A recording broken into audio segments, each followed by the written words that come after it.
Shinji and Warhammer40k, Chapter 34, Uncertain Space, Part 4. Hey guys, while you're watching this, for real, guys, vaccinate your fucking kids, yeah? Masato-san is crying. Why? Shinji thought. He felt so weak. He wanted to tell her it was all right. He never doubted she'd be able to take him back from the brink. He tried to smile, but his vision was starting to turn black. Shinji Ikari woke up and blinked. It was an unfamiliar ceiling. He supposed they had gotten around to fixing the scorch mark from the last time all three pilots were confined in one room. He felt weak and cold. He could hear a faint whistling along with every breath. The sound of cicadas and soft morning lift wafted through the windows. He heard a small gasp. He turned to see a familiar face. "Ayanami," he said with a slight smile. The girl merely nodded and stood up from the chair set beside his hospital bed.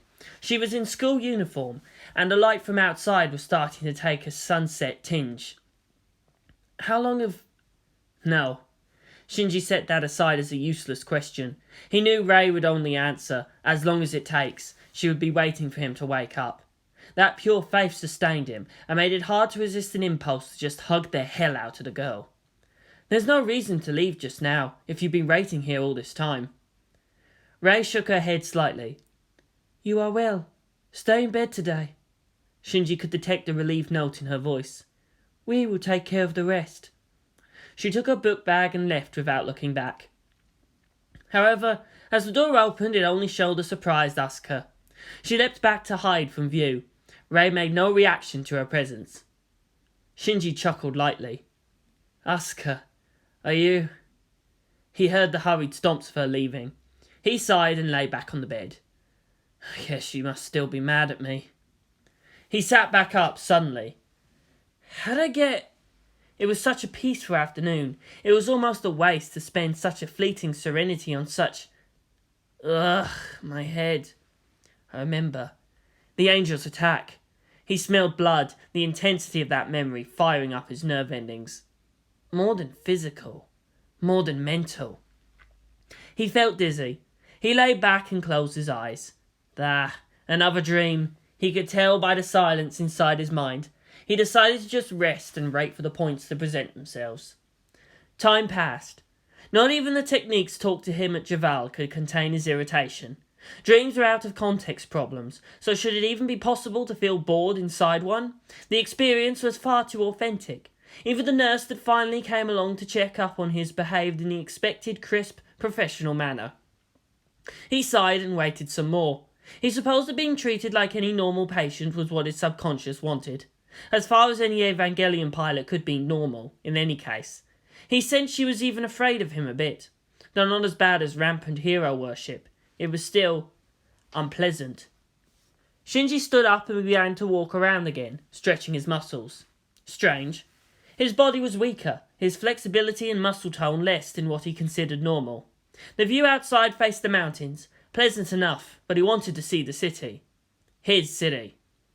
He went back to the bed and sat cross-legged on it. Okay, so is that the metaphor? Looking upon Tokyo 3 was always all he needed to refill his purpose. What was there for him to doubt? He stared down at his hands, so thin and weak, then clenched them into fists. There was still the power there if he cared to look for it. Until something appeared to face his wrath, though. He had to battle with symbolism. "Shinji!" Masato hesitated by the door. She shouldn't have. There was fear there, too. Shinji looked back, puzzled. When did he ever give her cause to fear him in any way? He could see the change pass over her face, the artificial cheerfulness she put on every day. "Meditating now, Shin-chan. Good habit." She sat on the bed's edge, giving him sufficient personal space. Her look was as yearning as the one in his own face, Shinji assumed. He was wondering why she was not mashing his face into her breasts in one of her trademark hugs. "Are you feeling all right?" Masato asked. Shinji stood stiff, his posture so straight and unnatural. He looked serene, as if he had nothing in the world to fear. She saw the same expression on the battlefield, among those who decided to go down fighting the next time out. "I've already arranged for your release. You don't have to stay here any longer than necessary. I know you hate hospitals. Shinji just nodded. Thank you, Masato-san. Are Ayanami and Asuka all right? They're fine. We were more worried about you, Shinji. How do you feel? I don't really remember what happened. Doctor first, then the briefing? She smiled widely and waved that aside. Nah, home first. Masato Katsuragi's not without her own strings to pull, you know? He had noticed the bars on her shoulder. Major Katsuragi, not Colonel. He also noticed she had avoided answering his question. Likely scenarios flashed in his mind. She was the sort of person to take great risks just to prove a point. If he was brought out from within Leliel, then someone should have raised the chance of contamination. She would have denied any chance of that, and just to stick it to them would try and get him home as soon as she could. That was her show of trust and her form of caring. But she should have known he would have no problem at all with being tested over and over again just to make sure. This wasn't the Masato Katsuragi he knew? He reached out to touch her face. She didn't flinch, but for a moment her eyes clouded over with wariness. Shinji poked at her nose. Well, I'm still trying to get the hang of this hand and eye coordination thing, but okay, he said with a weak grin. You're not driving, are you? She laughed, grabbed his head and gave him a noogie. So you think you get to make jokes now? Not about my driving, you don't. Shinji made his usual feeble complaints and fake grunts of pain, and it seemed as if all was back to normal again. Meanwhile, something inside Shinji was screaming that things had gone horribly, horribly wrong. The Tritonis Hydra suits were well designed, extensions of technologies already well developed for civilians. It was that no one had any reason to put all these separate elements together. The most critical improvement lay within power supply and distribution. The crystal capacitors allowed the suits to filter oxygen and other dissolved gases right out from seawater, plus drove hydrogen engines, vastly extending a diver's operational range. Things couldn't be bleaker. Scavenging power packs from the other suits only gave them a few more hours to savour their cold demise. There were no other return echoes for search sonar. Either whatever was holding the water in was made of sufficiently sound-absorbing material, or the place was just that huge. They'd already begun to call it inner space. There was no light, no sound. Were it not for the sound of their own breathing, they could believe they were already dead, and just failed to notice it. Then there was immense pressure through the waters. It was as if something screamed. It felt like being punched in the gut while having your head bashed in by a block of ice.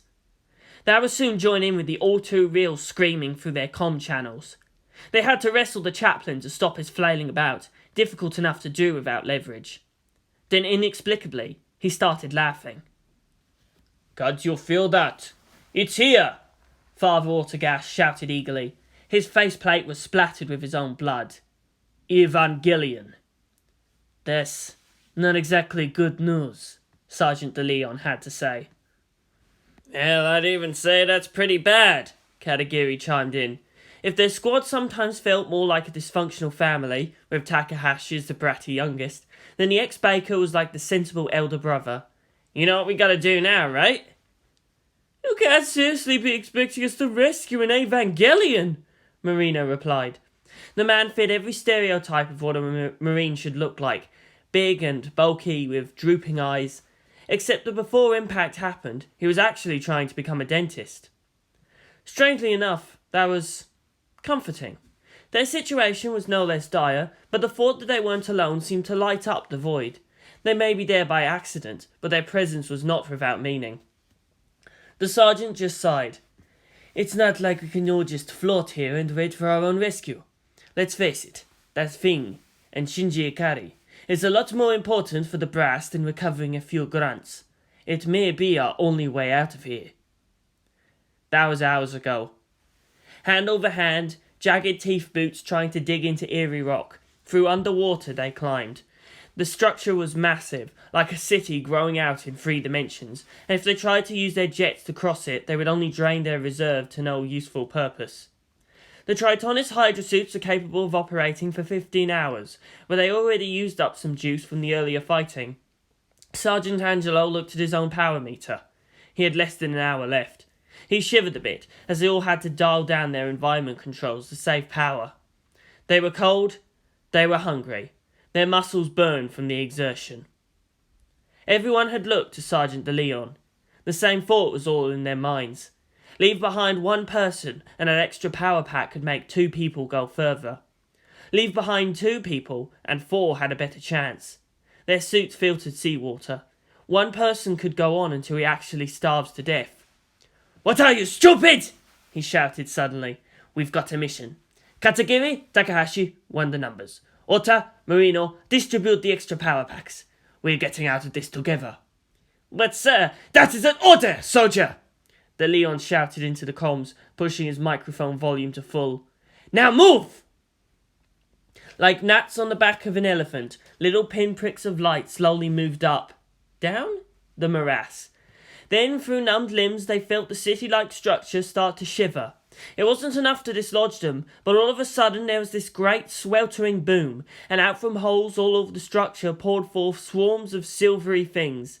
They swam out in elegant arcs, swooping back down into the valley-like recesses. The Marines clung to the walls and hastily turned off their lights, trying to hide from attention. Since there was absolute darkness within, even pinging to see if there were other creatures about was a risk. Every moment they waited wasted power. After a while they kept going. Soon enough they found the Evangelion, encased within a strange throne-like promontory. Kicking off from the side walls and bouncing from pillar to pillar, they reached the stricken god machine. Throne chemical glow lamps dimly lit up the issue. "Disgusting," said Takahashi. "Are those tentacles? Is that a head crab?" "Sergeant!" the chaplain shouted suddenly. "Yes, what now?" "Can't you feel it? There is power here, ambient and ancient. I have always wondered what it was to touch an AT field. Do any of you feel different?" "Not really," was the consensus. "Well, suffice it to say, there are crystalline capacitors store and convert energy. Look at your readout." There were several cries of pleasant surprise as they saw the reserve levels rise. "I believe this is both good and bad. Power is leaking out, enough to fulfill our needs. But that power has to come from somewhere else." "The Evangelion," Sergeant de Leon replied flatly. "Right, we can't stay here forever. Let's get to work." His drill spun. "If we break through, it's our victory." The short ride back to the apartment only heightened the weirdness. The streets were clean, and the damage from the recent angel attack not as extensive as he had feared. At the same time, however, the city lacked the warning towers, the reinforced building facades, the tunnel entrances, and the pop-up heavy bolter turrets at the end of every avenue. There were fewer people, fewer lights. It was a peaceful night, and the scene was strangely innocent. And so vulnerable, he thought with dismay.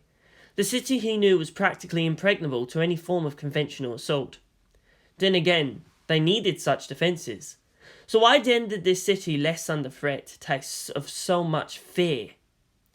The apartment was the same as he'd expected. And Asuka. Ow! Shinji winced as soon as he stepped into the door and saw her smugly grinning face. His head hurt suddenly.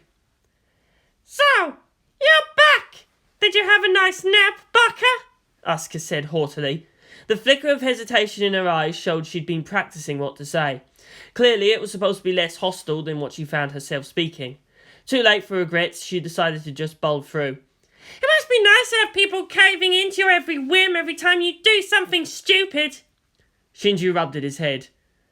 "Well, I'm not going to deny that I've done some stupid things. I'm grateful there are those who care enough to pull me out of them." And that apparently was a very big insult. He could see a little tick appear on the left side of her face. Asuka let off a small growl, stomped over and poked him in the chest. "Trying to be gracious now? Well, it won't work. You see what happens when some damn fool thinks he can actually pretend to be competent just because he got a better sync ratio for some freak reason?" Her voice broke a bit. "You've just made everything worse!" That fear she felt, to be alone again. He was making her vulnerable. That was real. His actions could make her hurt, even when it affected only himself. She hated being made to feel that. She made as if she wanted to punch him in the face, then just turned around. Her right hand lifted, as if to rub at her eyes, but then she just slapped angrily to her hip. Asuka ran for her room and slammed it shut. Shinji looked up questioningly at Masato. The woman shrugged. Not even what she remembered of her own adolescence could give any hints as to Asuka's thought processes. Dinner was tense. Since he had yet to be debriefed, Shinji had no way of knowing what actually happened. He chewed carefully. The dream seemed authentic enough. Even the pyramids were built piece by piece. Working backwards from the assumption he'd be rescued, perhaps he could work out just how his people intended to do that. "Yes, I agree you could have done better, Asuka," he said with a sigh. "It's true that getting an Evangelion stuck inside it just made the idea of bombing the heck out of it more complicated than it should have been." The silence seemed to deepen. Even Pen was staring keenly up at him. Oops. Belatedly, he realised he'd answered a statement Asuka was only just about to say. Masato very carefully turned back to her meal. Asuka frowned a bit, then batted that issue aside as just coincidence. "What are you implying?" she asked with a wave of her fork. She refused to eat German cuisine with chopsticks. Nothing. I'm not implying anything." This shouldn't be possible. Asuka seemed to be moving in slow motion. The words on her lips were full of hurt and desperation, sheathed with defiance. "Whatever your Evangelion can do, mine can do better!" Of course it can. It's the production model after all. "Okay, now you're just mocking me, aren't you?" There was nothing she could readily identify, but Shinji was just different somehow. No, I mean it. There might not be much difference between Unit 0 and 1, but Unit 2 definitely has systems more optimized for combat. Crap. Shinji could see Asuka's expression switch from guarded interest to pure disdain. I shouldn't have brought Ayanami into this discussion. Asuka hates her for some reason. Why? I shouldn't even be able to predict Asuka. "There's something wrong with you, you know that?" Asuka shot back, her every word tinged with hidden meaning. Shinji just sighed. He could feel Misato's inquisitive gaze. Or, something just may finally have gone right, was her thought. 13 hours ticked by tortuously slow. Misato Katsuragi repressed a yawn as she stared up at the main screen. Her eyes were as burning inside their sockets. She still had no idea what to feel. Fear had become too familiar, hate a blanket over her nights.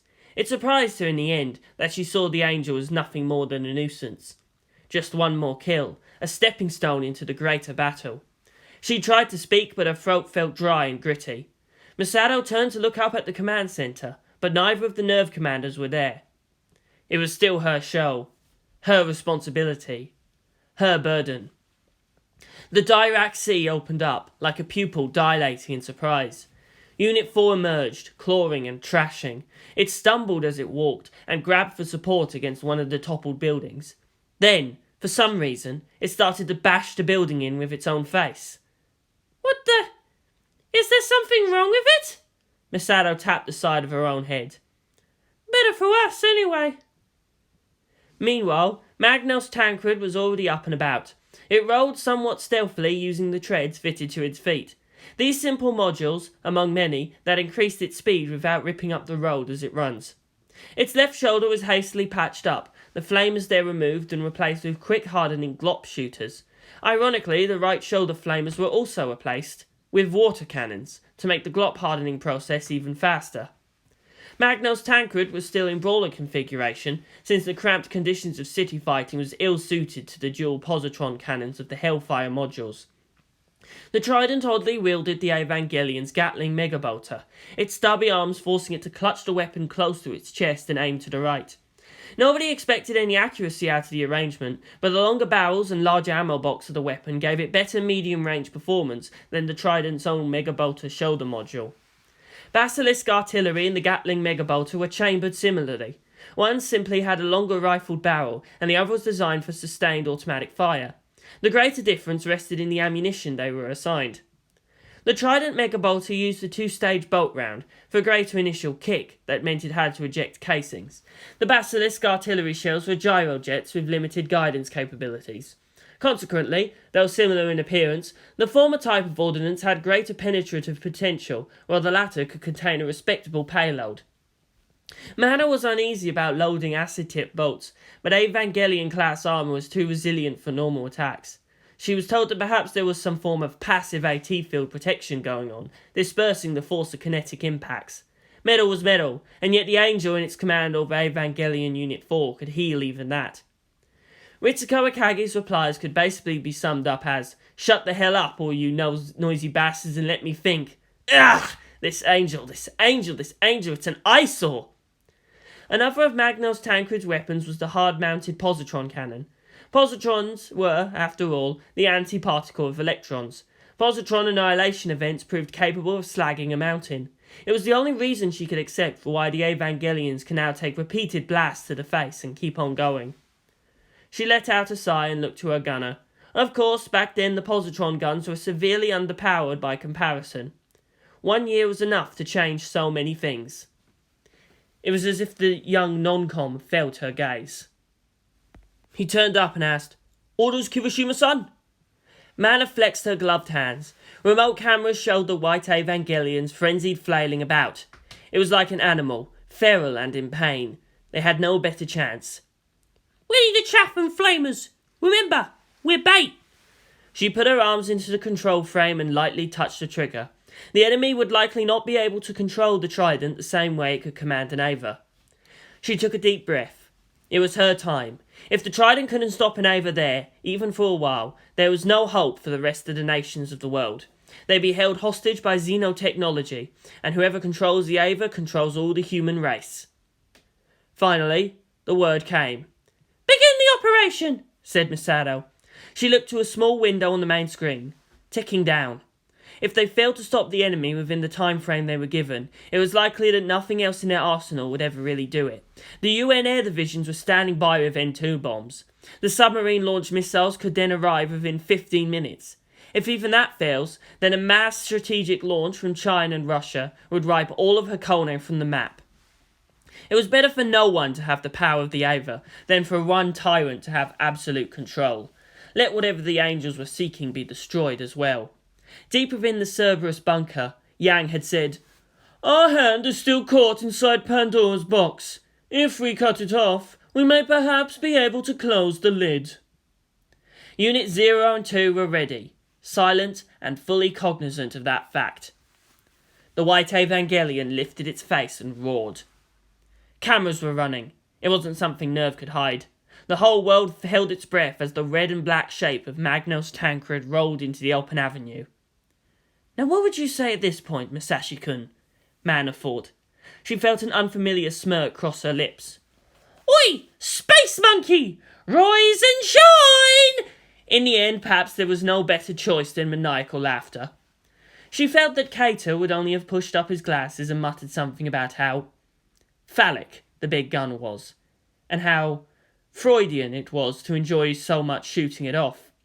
Then blushed terribly in realising that since it was Mana holding it, that changed things considerably. So she laughed, even as the cannon bucked in her hands, its metal-eating shells ripping through the air. The enemy screamed. Evangelion armour was formed of many different metallic compounds with ceramic and silicate layers, quite simply the strongest material humanity had ever built to date. The problem was that it was also incredibly heavy. The Trident Land Dreadnought had no emphasis on mobility. Evangelions, however, with their more humanoid frames and higher centre of gravity, needed that. Unit 4, with its functional S2 engine, had less conventional Ava armour than previous models. It was thought that relying on the AT field, speed, and regenerations would be far more effective than the costly protection of mere armour. In theory, it was practical. In practice, it did manage to fight off 3 other Evangelions. However, as Yang had raised in the Crit Conference, "What is the Evangelion? Is it a weapon? So what is it without a will to direct it? Is it a monster? So what is it without a mind to look beyond its instincts?" Gendo Ikari seemed a bit amused at such obvious fishing for information.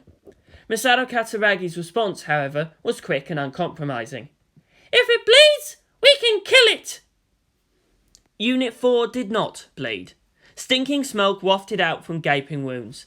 There was something pathetic about it. It felt like cheating, but Mana had no pity. She wasn't there for her own pride, but to accomplish her mission. Magnos Tancred would never fail in its mission.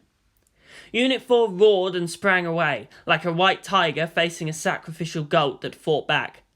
"Oh fuck!" all 3 inside the Trident yelled at once. What happened to the frightening, relentless and unfeeling puppet from before? Magnell's Tancred was simply not designed to chase down, well, anything really. As before, Nerve's command centre reported that there was no one inside the entry plug. Theoretically, it shouldn't even be able to activate.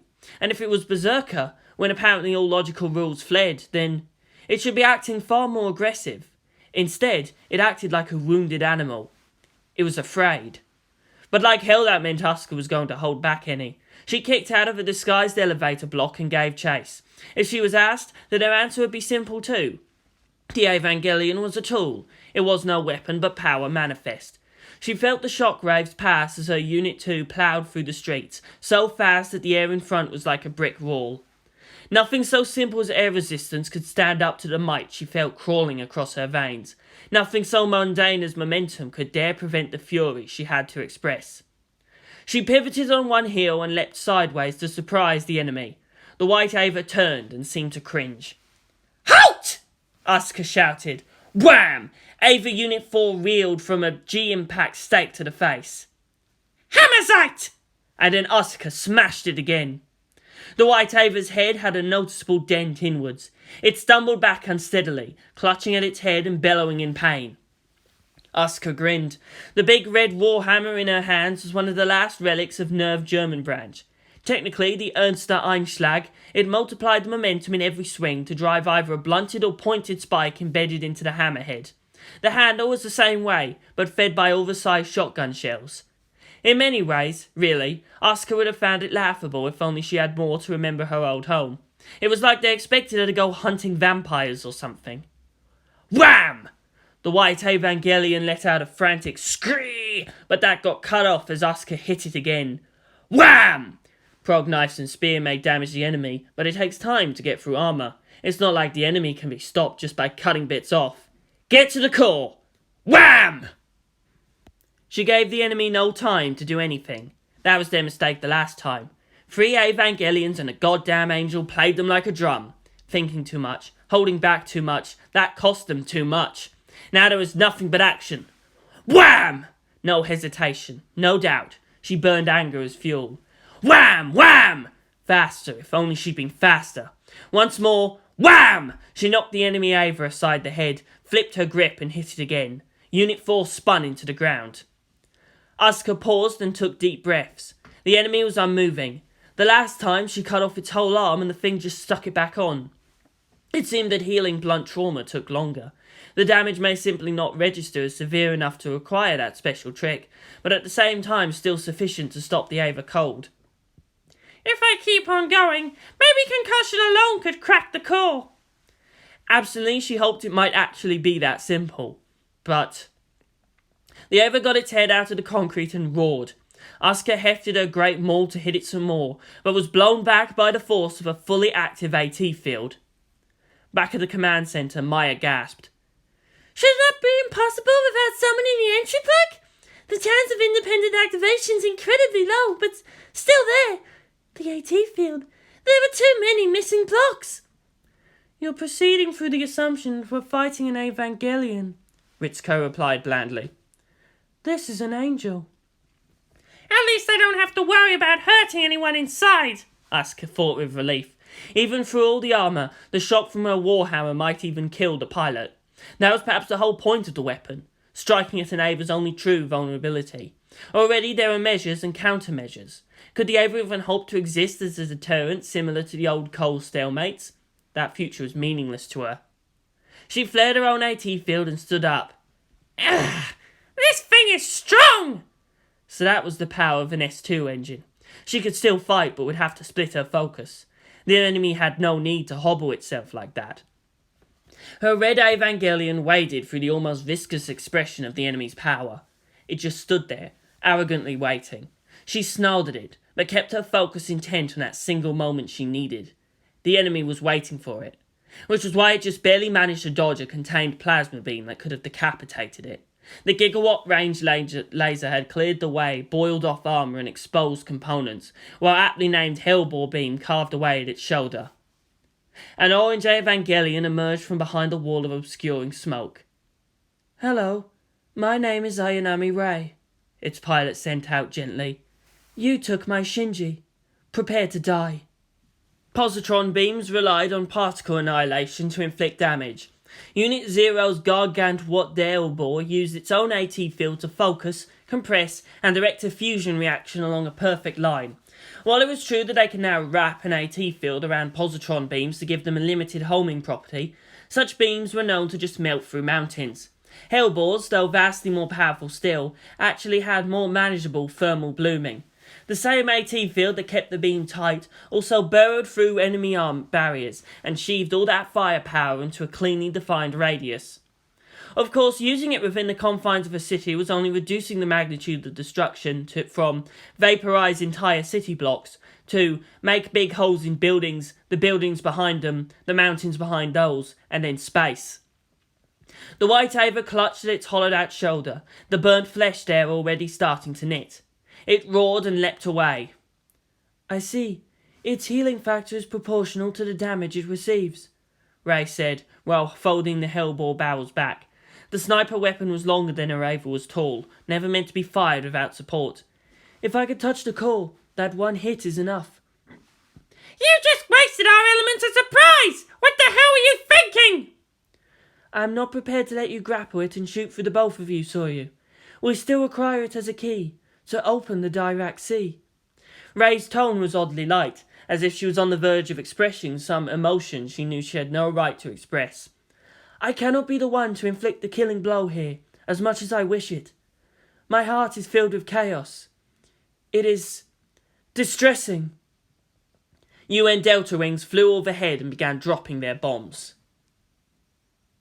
Shinji Ikari had bumped into an immutable law of labour.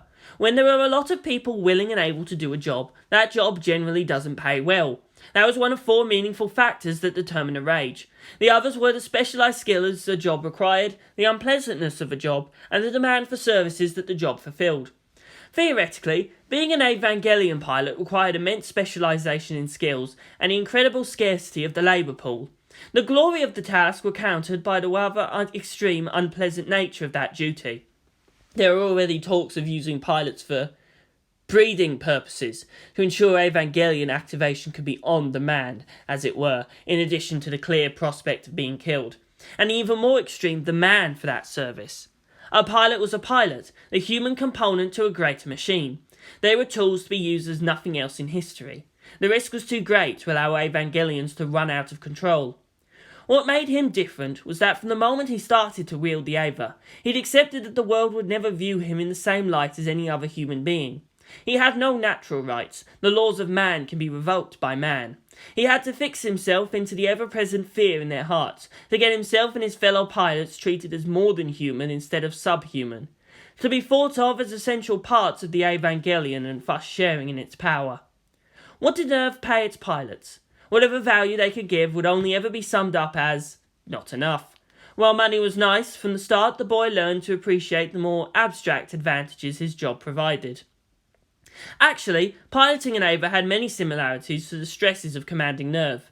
From its inception, Gendo held the post, with an apparent disdain to the chances of being assassinated.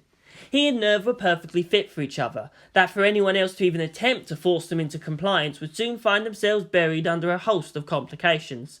Conniving bastard he may be, at least Gendo Ikari knew how to keep secrets. Occasionally anachronistic as it may be, at least Nerve kept to its own business. If other nations tended to overreact to the threat they represented, that was not their fault. It could be blamed on Gendo Ikari though, and more recently Shinji, as long as it served his purposes. He was very much his father's son. The common multitude didn't know Gendo Ikari, but for those in the places of power, that name brought dread. It was odd, since the man didn't look all that threatening, but for 15 years he had juggled world politics like tenpins, playing each against the other, the right hand of Seal and the one who baptized mankind with water in preparation for instrumentality. Facts, bluffs and counter-threats, soft words and spite, dancing here and there, shoving alliances off balance. Shinji Ikari may dislike his father, but had to respect the man's sheer nerve. At least he had the advantage of applied precognition. The elder Ikari wrestled the world with his determination to succeed. His own form of faith. His own brand of miracle working. The boy's soft-spoken manners didn't lull any of them into a false sense of security. All he had to do was ask, and they would conduct on their own the nefarious plots necessary to force themselves into compliance, then to gleefully take the offers of compromise. This is a manufactured myth, the monstrous Messiah. Through it, Shinji Ikari was able to gather support well out of proportion to what his limited assets should bring. He rode the back of a tiger, unable to jump or control the beasts. The nations of the world needed that hope. They hungered for the feeling of being back in control. His influence worked as the buffer between many, many conflicting interests. They would much rather see someone else prosper than have a rival take advantage. He wondered if his father felt the same way. One moment on top of the world, and in the next left with nothing to do but stare at a hole in the wall. His father had a contingency plan even for that. Shinji had no such fallback option. Death was the only release. "This is a nightmare!" he screamed inside his mind as he sat through the debriefing. His face was appropriately horrified as he watched Unit 1 tear out of Leliel's shadow, showering the city in gore. He could honestly say he had no idea how he did it. Asuka seemed pissed about her recorded reaction to what happened. Rei seemed to be avoiding looking into his eyes. Shinji got up and excused himself. Masato later found him thumping his head upon the metal walls of a corridor. Shinji-kun, are you okay? The boy gave her a weak laugh. "Oh, sure, I'm fine. I just realised that half the time we win against the Angels because of half-assed strokes of luck than actual military preparation. But that's good, isn't it? Being alive is good, isn't it?" Okay, calm down. It's alright, Shinji. Don't, try not to make any sudden moves.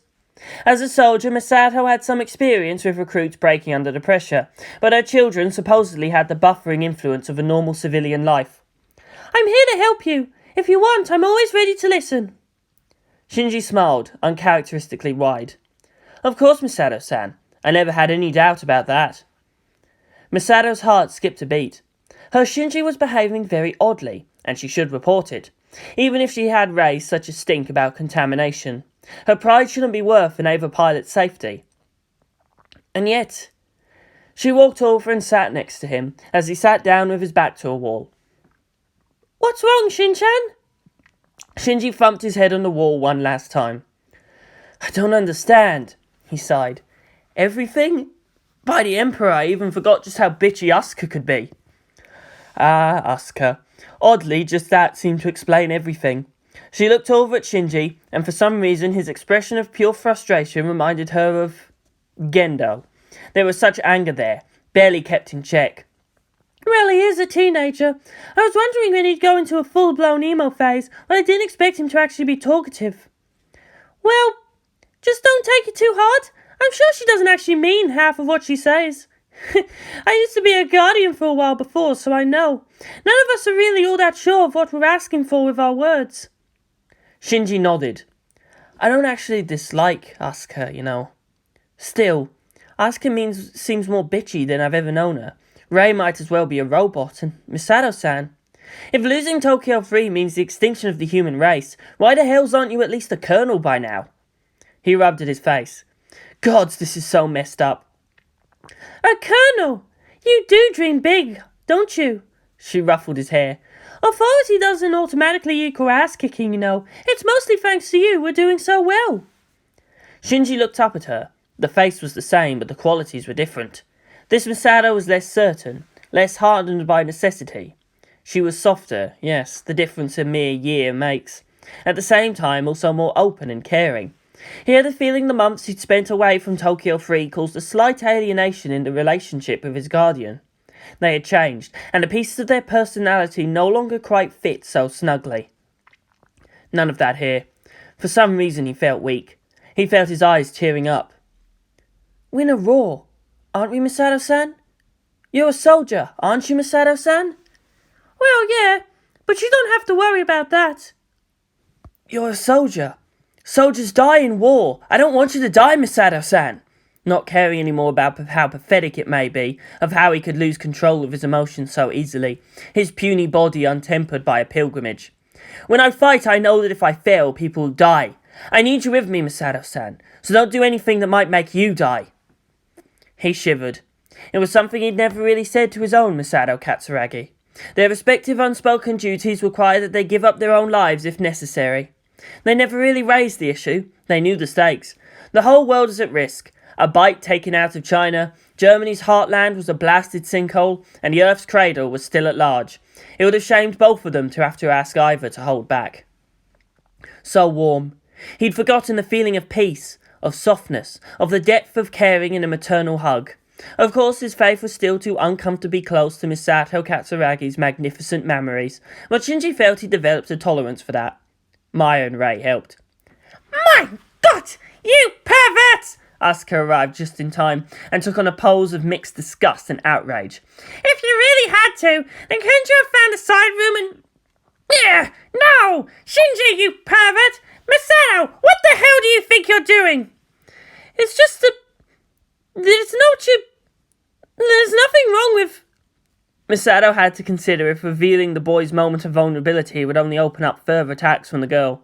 Shinji was still 14, and while the woman might find that cute, it gave only serene protective feelings that she thought she'd never feel again.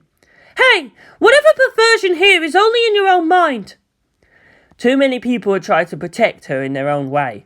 Strangely, it seemed Shinji respected her own strength. Asuka sniffed. Right, I'm not the pedophile here. Shinji groaned. Please take your electro complex somewhere else for a while, please, Asuka? Then in a lower voice. And you wonder why Kaji-senpai would rather flee in terror whenever you approach. The red-haired pilots didn't quite catch that last bit, but from the tone gathered it was supposed to be even more insulting. What'd you say, Shinji? What? He merely cowered further into Misato's hug. You know, if you were full colonel, your scolding might be more effective, he murmured. Unfortunately, to Asuka's perspective, this only looked like he was snuggling his head deeper into the woman's breasts. Ah, you filthy little hentai! You have an older woman complex or something? Ew, she's too old! Ew to both of you! Asuka! Misato yelled, outraged as well. What? Misato sighed and stood up. There is nothing going on, and I don't have to explain myself to you. Now, is there something you needed? As it turned out, not really. Asuka wouldn't admit to any passive-aggressive concern. All three of them walked in silence back to the command centre, leaving Shinji again to his thoughts. It's still the same, he grumbled inside. There was a hole in his consciousness he couldn't ignore, and the air itself tasted of fear. It'd be a mistake. I shouldn't even care. This can only be a trap. I don't belong here. At the edge of his hearing, there was light, feminine laughter. Fuck you, Yang! Fuck you! Takahashi screamed as he batted away one of the angel's many 10 limbs, damn it. It was bad enough seeing what it was doing to the Ava. It'd be disastrous to puke inside his own helmet. Fucking shrimps! This was never part of the job description! Deal with it, Marine! Sergeant de Leon shouted. Although whining probably was the young soldier's way of dealing with it. None of them stopped drilling, a few to sever the grip of the Angel. They were probably lucky that they couldn't see most of it, while the others tried to keep the drones away. Scatter! Marino shouted. He, Takahashi, Ota, and someone from Second Squad dived away as a little stream of silver-skinned and lance-nosed things crashed into Unit 1's wrist. The Angel spawn crumpled against the armoured shells, but they knew their own hydrosuits were hardly so resilient. I am pissed off! Takahashi shouted some more, his voice pitching up. I should be fighting predatory aliens in deep jungles, not some eldritch horror from the deep. This is the bullshit they palm off to the SEALs! But does it help when the eldritch horror is also a predatory alien? Ota rumbled in helpfully. I'm a Marine! This makes me angry! Mentioned Marine, then began to try and stomp upon doom prawn shells as far as being in a weightless environment allowed. If I live through this, I'm going to fucking eat gambas every fucking day, you fucktards! Sure, Takahashi-san, I'll look after your boy. It's the least I can do for taking in a penniless migrant worker in these times. Sergeant Leon sighed. Go ahead and die of tuberculosis. I think I'll be able to give a good example to the boy just fine. At least they're not lobsters, Ota murmured into the channel. Incoming! Someone yelled. The expletives grew louder, and from different people as the Tritonis teams had barely a few seconds of warning from their shared link sonar. It was like being attacked by whips, slow and thick, and with bone-crushing mass, all silvery and quick with impaling tips. Father Ortega's had to say again, amid shouts to do something, was that Javal trained its psychers in mental combat disciplines. He was from the Filhos de Santo Cristo. They were more on the subtler arts, and most of their time was actually spent archiving and protecting the internet. A more worthy toil, Katagiri had to comment. The reason they had him instead of the monks was that the Himalayans were arrogant asses that wouldn't work with freaking anybody, the priest shouted back, though in somewhat politer terms. He served in medical duty, such as was possible with hard diving suits. That was why instead of an arm-encasing drill, he was wielding 2 electric bone saws. So far they'd managed to free one of Unit 1's arms, working their way up to the entry plug.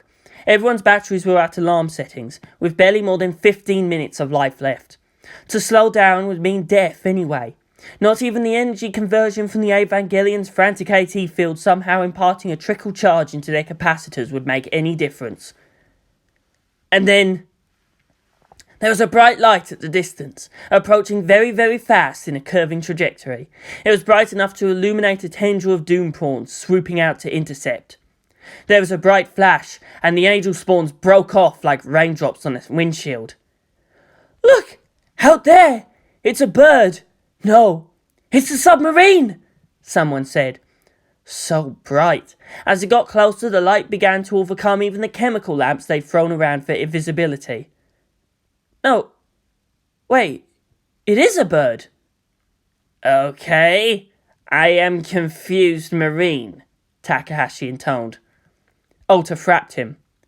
Now I'm somewhat irritated, but still confused Marine. Penguins were native to Antarctica. Adam was found buried under Antarctica. The two facts may simply be coincidental. Pen, however, was not. The penguins were devastated by the moment of Adam's reawakening, brought close to extinction that only the few held in zoos and marine parks could be relied upon to repopulate the species. Drastic measures were needed to save them from extinction. The change in the Earth's tilt also melted most of the northern ice caps, even to the extent of thawing Siberia. It was deemed simpler to just gene-engineer penguins to like warm waters. It had the disaster potential of being just under the idea of introducing rabbits to Australia for sporting purposes. Development was hampered by apparently low reproduction rates. Penguins used to breed well in captivity, but like all birds went through a period of craziness after impact, perhaps due to the changes in the magnetic field and solar conditions messing with their instincts. Although there were many varieties of penguins, they all shared the same breeding behaviours. Temperatures that would seem mild to one penguin species would outright kill another. Zoos and aquariums attempting to breed penguins needed to mimic the wild as closely as possible to encourage their mating instincts. The so-called hot springs penguins showed too much liking for warm waters, hence said hot springs, and their breeding colonies, which used to be protected by the killing cold, were now exposed to other predatory species. Pen was born from captivity. He was born unnaturally weak, experimented on with gene therapy and outright organ replacement. He was a penguin that couldn't swim without flotation assistance from the pack on his back, which looked and functioned similar to life support systems on a plug suit. He became unnaturally hardy for a penguin, comfortable with temperatures below freezing and near boiling. He was listed to be terminated until Masato Katsuragi rescued him. This was because his internal organs were much the same as those used in an Ava. That allowed him to tolerate usually fatal alcohol levels measured in fractions of his body weight. Masato Katsuragi was relatively new to Tokyo 3. Her familiarity with Pen's behaviour and his liking for beer, to the extent of modifying a fridge for his use, indicated she had the penguin for some time. How and where they met was not so important, only that Pen was capable of understanding a debt of honour. The researchers were uncomfortable enough with a penguin whose sapience was, at worst, actually in doubt. They would have pushed for his termination even further if they knew the bird referred to humans in the emotionally laden primordial language as protectors in his mind, and the angels as cousins. Joy. It was the closest Pen would ever get to flight. In fact, it was the first time he could really swim all out. Being a city penguin and someone's pet, he'd never really been allowed to frolic in an ocean. Swim was a relative term, however, since he was shooting through the waters in a speed far above what flying birds could achieve. He left a bubbly wake as he passed, an avian torpedo. As Shinji Ikari could make use of someone else's AT field with her permission, so was Pen able to seize the power within the Dirac Sea to augment his own region of altered space. Leliel was still too confused to offer any resistance to anything. Water in the way was annihilated into its component hydrogen and oxygen atoms, making both speed and breathing effortless. His shining light was bright enough that he could see the silvery threads, like spiny tentacles, curving up to meet him. The bird closed his eyes and put his flippers together. The light around him intensified, extended into a shell. The spiny-nosed things that struck it became nothing more than shredded clumps of grey-white meat and chitin. Mindless things. Pen let out a derisive warble. Their existence served no purpose but death for their kind. The penguins, and indeed most animals, valued their own survival. Only a few could understand, to extend this worth beyond the self and into the pack, to the species. It was the greatest irony that science could prove the existence of soul, only that it was hardly so immortal and eternal. Given Pen then accelerated again. He remembered that moment, and that white-haired human boy who with such contemptuous ease disabled him. He was no guard dog, but the penguin had his loyalty to his home and his humans. He wondered how the other human, who stank of cigarettes and cheap cologne, could fail to sense the wrongness in that which held a human form. It seemed so obvious to Pen. He was a penguin, his blood reaching back to the place that imprisoned an ancient god thing. He was a bird, the last echo of the mighty dinosaurs. Even a penguin had his pride.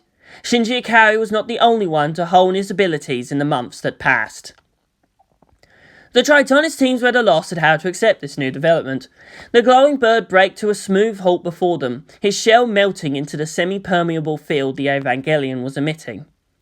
The Marine Sergeant checked his capacitor levels, a paltry 7%, and kept a loose thumb on his arm drill's trigger. "Is it an angel?" he hissed aside to the chaplain.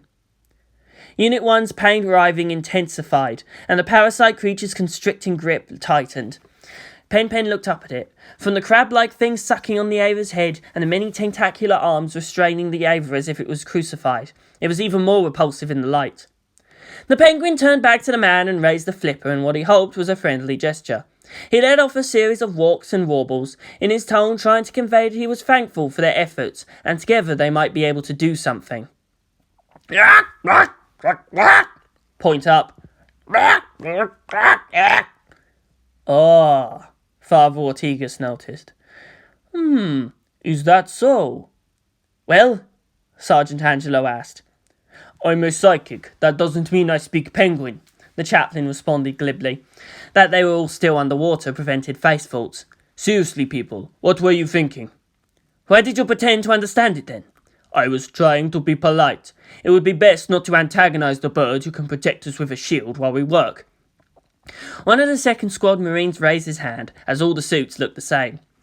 "Can this animal even understand what we're saying? Sir, I'm still suspicious." Pen raised one of the retractable claws at the tip of his flippers. "The bird just flipped you the bird," Takahashi had to crow. Sergeant de Leon looked at his power reserves again. "I don't think I can take much more of this weirdness." The number changed from 7 to 8%. Damn it. There was a monstrous shriek and a red giant flew. It smashed into one of the few still intact buildings in Tokyo 3 and collapsed it in a cloud of dust and concrete shards. Asuka rubbed the side of her face and grinned. "That's more like it!" she shouted. "Tsuyu, I do not think you should be happy about being kicked around," Rei said into the comms. "The enemy is berserking. It is unpredictable, and that inhibits my accuracy." "Let's just stick to the game plan. No need to complicate things. I'll beat you into a pulp, and then you shoot it in the fucking head." UN Air had, helpfully, levelled a good section of Tokyo 3 to provide a killing ground that gave the enemy Ava no place to hide. All possible routes of escape were covered by overlapping Basilisk artillery batteries, as the Ashino Lance cannon pointed right down that straightaway, or the beached guns of the Kringolith. Masato's voice broke through. "We have less than 30 minutes left before the UN starts dropping in 2 bombs. If the Evangelions can't stop another Ava, it's too dangerous. Nothing else will work. It's the Angel's only real way of getting into the geofront. Stop playing around and subdue that thing." Hey, Asuka mumbled as she swung back into action. All they had to do now was drive Unit 4 to a place that could be bombed with impunity. The two nerve avers could use their AT fields to focus the blast. The White Evangelion roared in challenge as she approached. Wham! Fuck you, said Asuka. Berserker Evangelions tended to lead a punch with their chin. Should I be afraid, you stupid shit? Wham! Fight me, you monster! The White Evangelion began to run away. Unit 2 followed as it tried to duck behind a row of slumped buildings and then ran into a clothesline block. Unit 4 grabbed at its wrist and then in a textbook throw made it eat dirt. The White Ava then continued to flee, leaving Asuka staring up at the sky. What the fuck was that? She whispered. Something's seriously wrong with that damn thing. It leaves me with acting like a total idiot, then suddenly it's like fighting Shinji. But I know I can beat Shinji. She had instincts for battle. She was being suckered in looking for weaknesses that weren't there. We don't have time for this, Asuka growled as she got back up. Ayanami, Kirishima, .3 intercept. It was basically corner the thing, pile on and beat the shit out of it. Unit 4 rounded the corner in trying to get deeper into cover and stopped. It stood half crouched and seemingly puzzled at the squat shape that dared block its way. It roared its bestial warning. Magnel's Tancred had no mouth, but it could make metal scream. It was this sound that Mana Kirishima sent out in defiance. Unit 4 pounced and began pounding away at the trident. The shock from its fist seemed to transmit directly into the bones of those inside. Hard echoes rang within the war hull. The assault seemed endless and soul-shaking. And then it stopped. Mana tasted blood in her mouth. Her lips were swollen and stuck to her teeth. Then she started to laugh, her voice amplified to the outside. Was that supposed to hurt? She asked the enemy. Ever had the trident's saving grace been its brute construction? Tancred endures!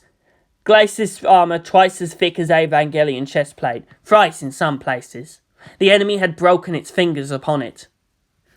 Magnel's Tancred lurched forward and shot at the enemy with a full-power positron blast right at the groin. Then as the White Evangelion slumped to its knees, the trident brought its fists together to slam the enemy's head between them. The metallic boom was satisfying. Already abused by Unit 2's hammer to the face, Ava-grade armour finally bent inwards. The White Evangelion fell sideways as if dead.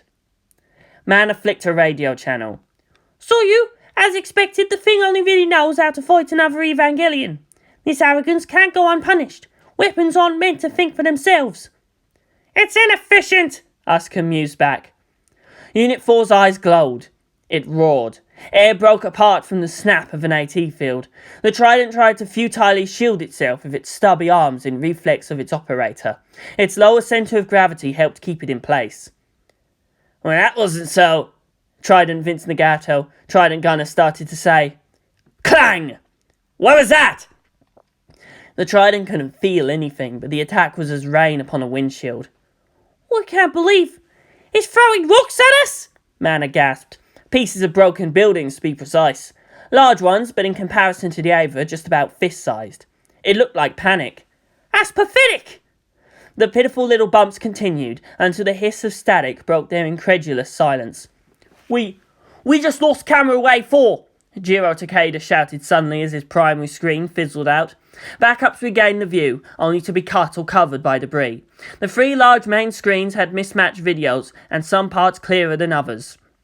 Retract the cameras! Go to passive sensors! The many screens seemed to turn inside out, as visual ports closed and scattering LiDAR/radar/aural switched to high-intensity emergency. World was compromised of rough silhouettes until the systems could reinitialize to compensate. Too late, there was the shape again hurling itself at the man's war machine.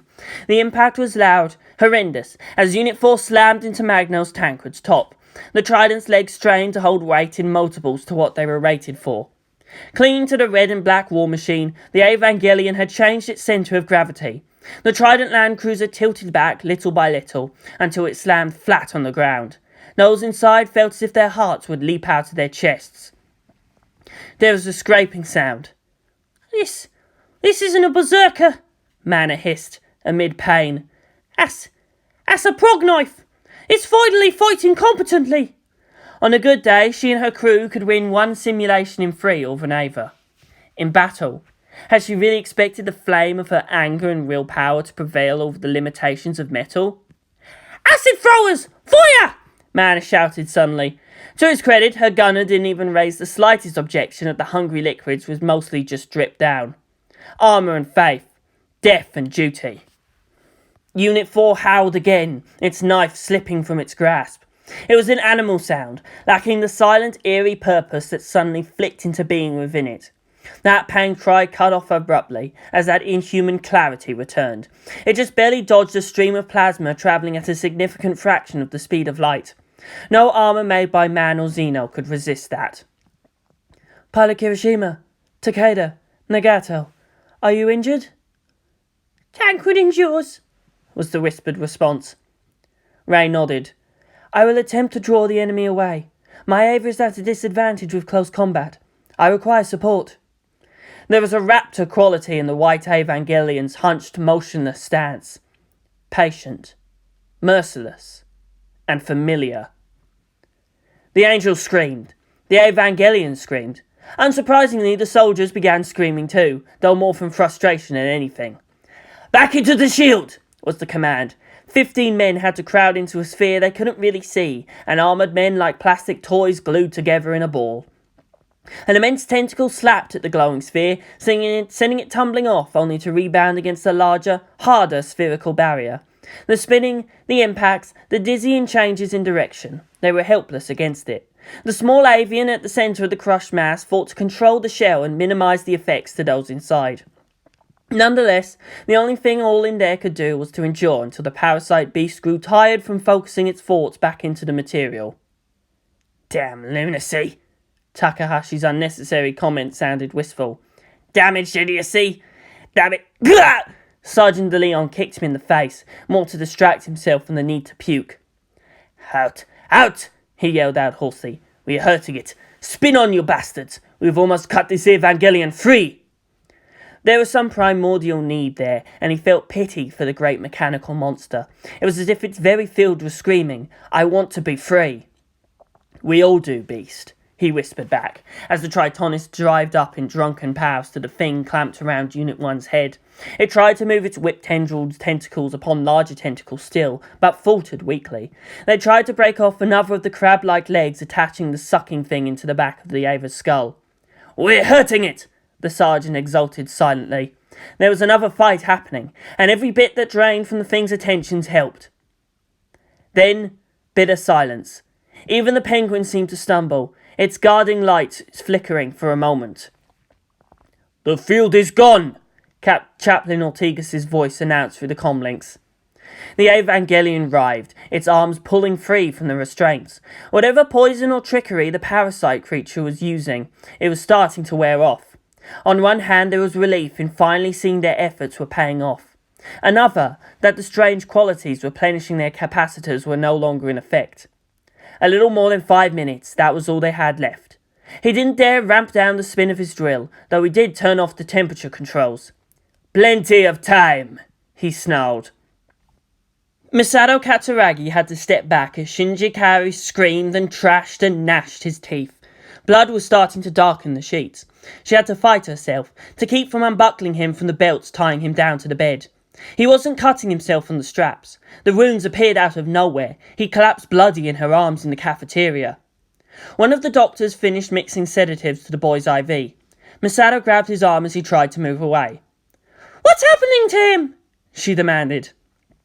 His eyes behind thick glasses looked lost. We don't know. Whatever it is, he's burning off the sedatives almost as fast as we can pump it in. He won't stay calm for much longer. I'm afraid we're going to have to cross fatal dosages soon," he sighed. "It would..." The doctor shook his head. "Never mind." "What?" "It would almost be like a miracle, if only it wasn't so horrible. There's no logical reason this should be happening." Wounds would appear at the blink of an eye, and just as suddenly heal. Only the blood and the memory of pained cries remained. It wasn't natural, otherwise they would already have confined Shinji in fear of some airborne agent. Misato was left there, to watch in silence as her charge suffered. She hated feeling powerless and ignorant. Her instincts were yelling it could be nothing less than an attack, and yet... who would want to harm someone as harmless as Shinji? The answer was likewise painfully obvious. The boy may be harmless, but not the Evangelion he piloted. Once more she felt clear hatred for the angels, and those grown from their flesh. They caused nothing but pain. Elsewhere, Ritsuko Akagi held the same view. It was one of Nerve's many function rooms, darkened appropriately. A large screen showed feed from the Geofront's own hospital. Stigmata, she reported, looking away from the screen. In combat, a pilot synchronizing too high with the Evangelion may show signs similar to the injuries the Eva receives. But he is neither in combat or in synchronization with an Eva, Fuyutsuki noted. How is the status of Unit 1? Asked Gendo. No change. It's also being monitored, but so far shows no signs of activity. It remains in suspension, the scientist replied. There's no other explanation for Pilot Akari's injuries. Gendo let a few moments pass in silence. This is not part of the scenario. Of course not. So many believe that prophecies imply a surrendering of choice, when the only way they can ever come to pass is by action. Only those with purpose have the luxury of choice. Those who do nothing are not free, but trapped by their own indecision. Gendo blinked. Ritsuko gasped. Fuyutsuki frowned. I remember that, he whispered. He even recalled the context where it was first said. She was smiling back then, even though her words held bitter flavour. Gendo clenched his fists and stood up. This video, is it live? It should be, Ritsuko replied, watching Masato frantically ask Shinji if he was really awake. Incidentally, the pilots did no martial arts. Asuka was schooled in a functional mix of unarmed and weapon styles suited for her Evangelion. Rei had sufficient instruction but little practice. Mana, of course, had the requisite military training. It was only Shinji Ikari that lacked any close combat training at all when he got shoved into combat. Over time, that training gap disappeared. It felt like those early days in a battle simulation, though, because they were fighting an Eva that was, in Asuka's angry litanies, a dodgy little fuckwad. Damn it, Ayanami, you almost hit me! Asuka could feel the edge of her scalp tingling from the hellbolt that balled off the outermost layer of Unit 2's head armour. Which way you're aiming? Rest assured, Soryu, I was aiming at you. After counting down the seconds, Rei shot at Unit 2's head again. Again, just Asuka barely managed to avoid getting decapitated. Unit 4 screeched in pain as its shoulder blew off. Oh! So the thing doesn't read ahead moves that aren't deliberately aimed at it. That's interesting. She leapt aside. What the fuck? Kirishima! What? It works. Oh, you bitches are just enjoying this, aren't you? She retorted half-jokingly. From then on, despite occasional flashes of strange competence, the enemy Evangelion started to be pushed back without fail. It was the sort of murder everything and everyone sort of fighting the battle sim seemed to encourage, and was disturbing to those watching it. In a final push through an office tower, the White Ava tumbled head over heels into the clearing. Fields up! Drop them! Circling UN bombers dropped enough N2 bombs sufficient to slag Tokyo free several times over. The screens fizzled, and a miniature quake was felt even deep within the geofront. Unit 4 roared weakly, its armour smoking and charred. Blue panel alert! Makoto yelled. The Dirac Sea is opening up! Masato Katsuragi slammed her palms down on the armrests. Finally! We damaged the damn thing enough, the Angel has to rescue its tool! She looked at the timer, 4:32, and into Ritsuko. Do we really have enough power to keep the hole open? The Dirac Sea is not a hole per se, Masato. Think of it as a mirror. We only need to keep the lens from constricting. The scientists watched heavy industrial trucks hurriedly deliver power cables to the Evangelion. Leliel's shadow expanded and approached. Water began to pour out of the void. Bomb scabs rushed out in a stream, then inexplicably began to fall a relative distance away. They exploded upon hitting anything, of course, but there seemed to be no reason for their crashes. Pen made a rapid series of warbling noises and pointed upwards. Well put, my feathered friends, Father Ortigas replied, but I still have no idea what it is that you say. The bird made a squawk of clear frustration. We're getting a signal! Mai reported. What? Masato whirled around. A window appeared on the main screen. Unit 1 Evangelion's external comm system just turned on! The feed was grainy, but whoever was on the other end was clearly human. It's... Who are you? Hello? Hello? How are we supposed to work this thing? Gentlemen, we're in Shut the fuck. This is Tritonis. The embedded IFF checks out, Katsuragi-san, Shigeru noted. It's real. They're really still alive after 13 hours inside the Angel. Masato looked ecstatic. And if they can survive that, then an Ava... We're receiving status reports from the Ava. Shinji's still alive, but he's unconscious. Tritonis team, this is Nerve. Tritonis, this is Nerve. Do you receive? Makoto sighed. I don't think they're actually receiving our return transmissions. Maybe Cerberus Base has better luck. Bounce this signal along. All those men belong to them. We have no chance to survive. Make your... It's time. All right, this is it! Asuka shouted. She slid on fresh capacitors for her modules. Magnos Tancred's onboard fusion reactor could actually recharge Avas on the fly, but they needed maximum power. Pilot Soyu, I will concentrate on cracking the enemy's field. Your task is to keep the region of altered space open. If necessary, you might have to maintain the cohesion of the Dirac Sea, in much the same way the Angel supports its existence. I know. That's why I have the Trident linked to me for backup power. I am merely concerned. It's also a possibility that the enemy might utilize some form of mental attack. That was pretty much how AT field telepathy worked. On low enough levels it was benign. Intensified, it was a weapon. Fortunately, not even Ritsuko Akagi had a hint it was possible. It was too unscientific.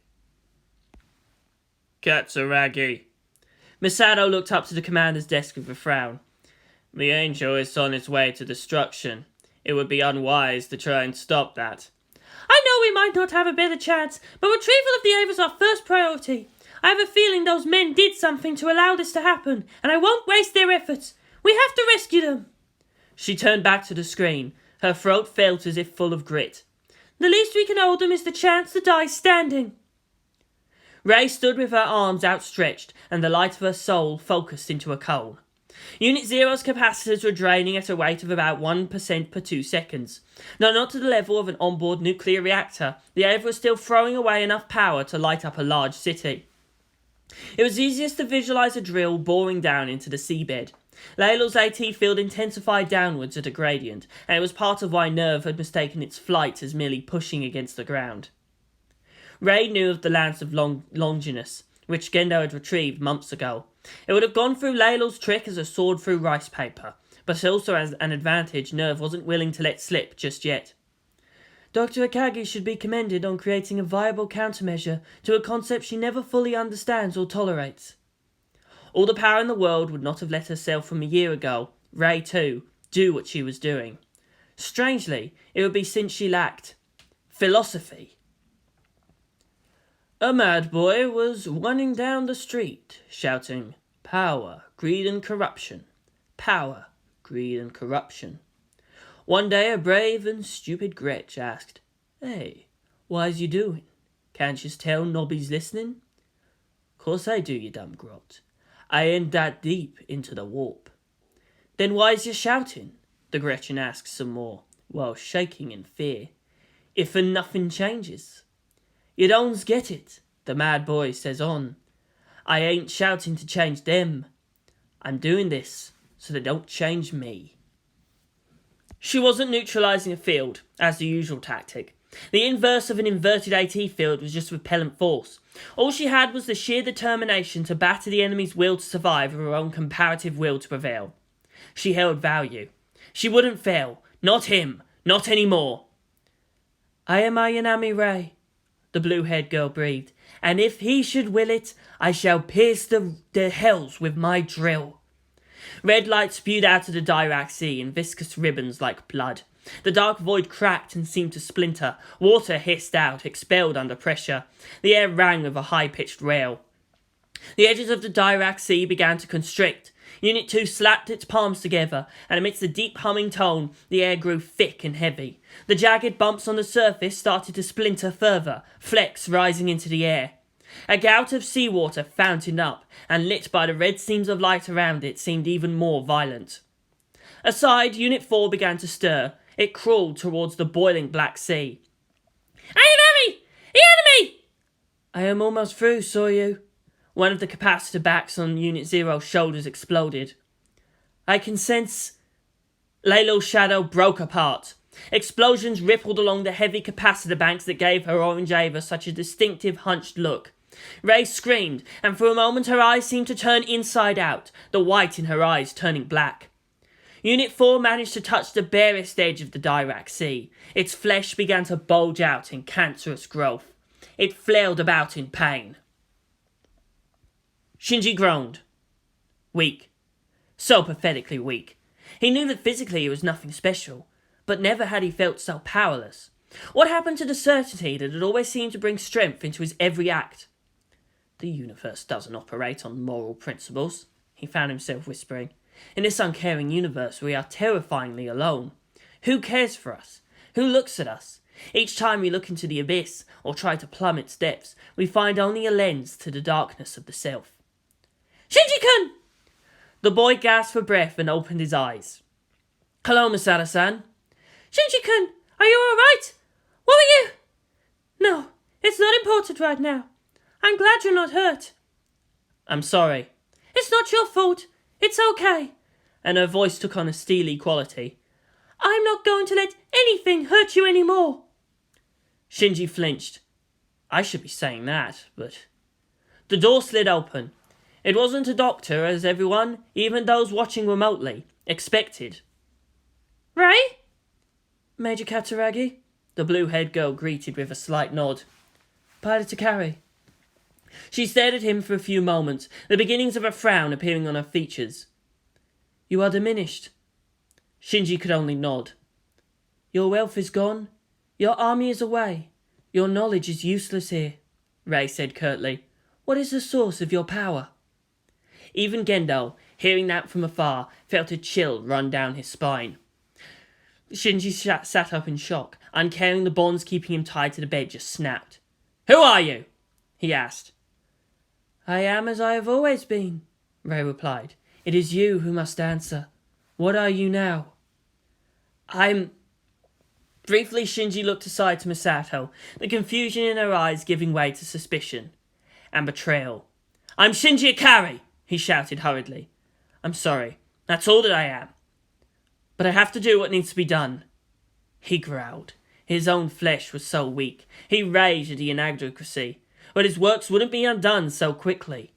"And my might is mankind." Rei nodded. "I am satisfied. You are him." Something flickered in her eyes. "You are hard to find, mortal." Shinji clenched his fists and hissed. "Lilith." And Rei smiled. "Our bargain is unfulfilled. Return to me." Pen did not dive into the Dirac Sea with the intention of being a hero. His intelligence and self-awareness, and desire for self-improvement, may be well above other birds, but his intentions were still coloured by instinct. This was also somewhat to his benefit, since he had no way of knowing that pulling an Ava should be impossible to a bird of his apparent body mass, or even AT field abilities. Normally, there would be something amusing in seeing a penguin flap its flippers like mad. Those clinging to Unit 1's fingers, however, could only keep in mind that it was the least form of madness they could take from the depths. Pseudo-flight pulled them away from the eldritch gloom and its hostile, macabre seafood. For that in the end was what they were. The prawns of doom, the lobsters of menace, even the crab-like parasite creature sucking on the Evangelion's head didn't match up to that hunger. Something in there had starved for a long, long time. "It's not a city," the chaplain whispered. "It's a heart." It was a self-contained ecosystem inside the Dirac Sea. As much as the earth required the warmth of the sun, the place needed the light of something else. Something screamed. The surf brought Shinji Ikari back, washing him face down on the beach. He choked and gasped, his throat burning from seawater. He coughed and vomited, drawing in painful lungfuls of air. He felt a hand upon his back and warmth returning to his insides. "My young king, I was worried," spoke the Farseer, the concern in her voice unmuffled by her helmet. "You simply vanished from our midst. We have sadly underestimated the depth of the enemy's trickery."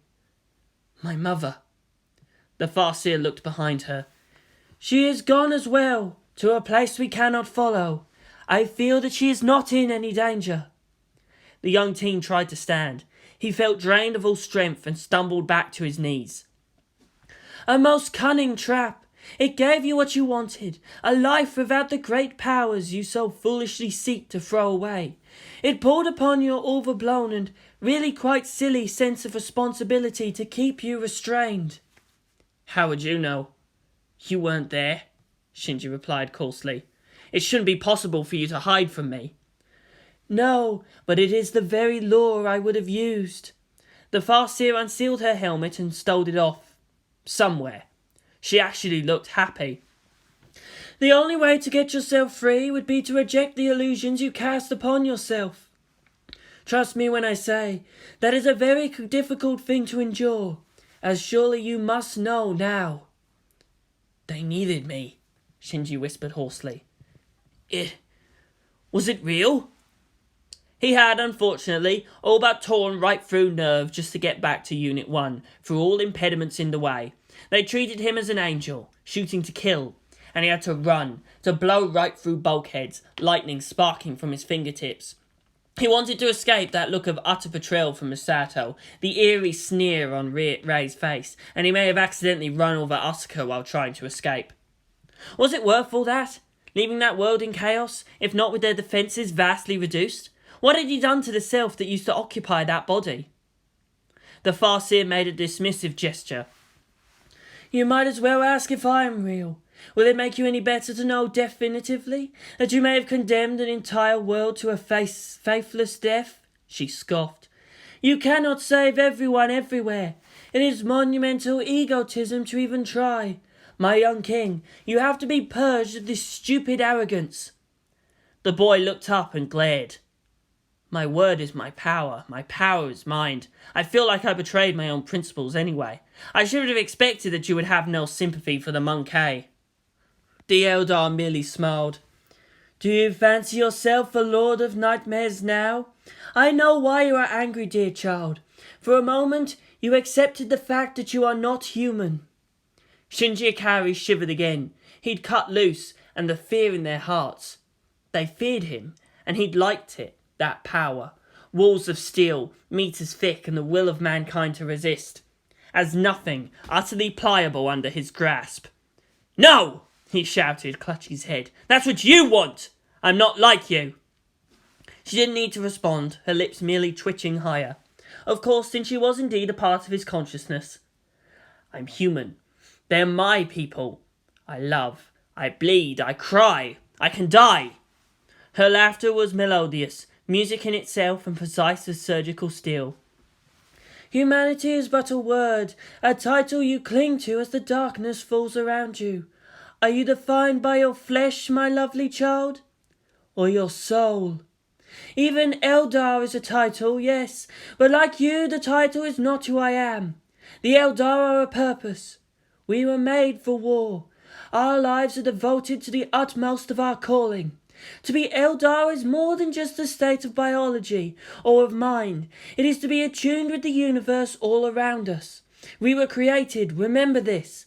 Before the Eldar knew what they were, what was there? I do not believe in the Eldar in much the same way a sun needs the belief of little furry creatures to continue nourishing their existence. I find it pathetic that you have to believe in humanity. What have they done but open the gates to their own annihilation? Slanesh, Shinji said. The Farseer didn't flinch. Guidance and a firm hand. You sacrifice yourself for them? A futile exercise. This is a path that is closed to you. She smirked again. Besides, I have no tolerance for any more masochists. It is undignified. Any more? Shinji Ikari clutched his head. You know what? I think I've had my fill of pseudo-intellectual bullcrap for today. Let's talk about the angel. Let us talk about your mother. What are you, my ferret?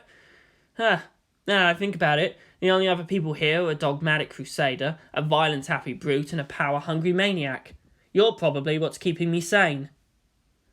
I am delighted, and as such will not discuss the inherent irony in that statement. You have gone to a place I cannot follow, so I must know the naked truth about you, Ikari. I don't have an Oedipal complex, Shinji shouted suddenly. Do not be defensive, the Farseer mused impishly. Oh no, I know you. You don't misspeak. When you make an innuendo, you mean it. Do you spend my idle moments thinking up ways to disturb me further? Yes, the Eldar replied, looking hurt at the implication that for him she would ever be anything than brutally honest. I like being around your mother. It feels so refreshing to sense a mind I can truly respect. I'm hearing the sounds of battle. If I turn my head to the side, I'm going to see the others having fun beating the snot out of an angel and each other. A fine distraction, I think. Should I really be talking when I could be out killing things? She crossed her arms over her chest and lifted her left eyebrow. Oh, come on!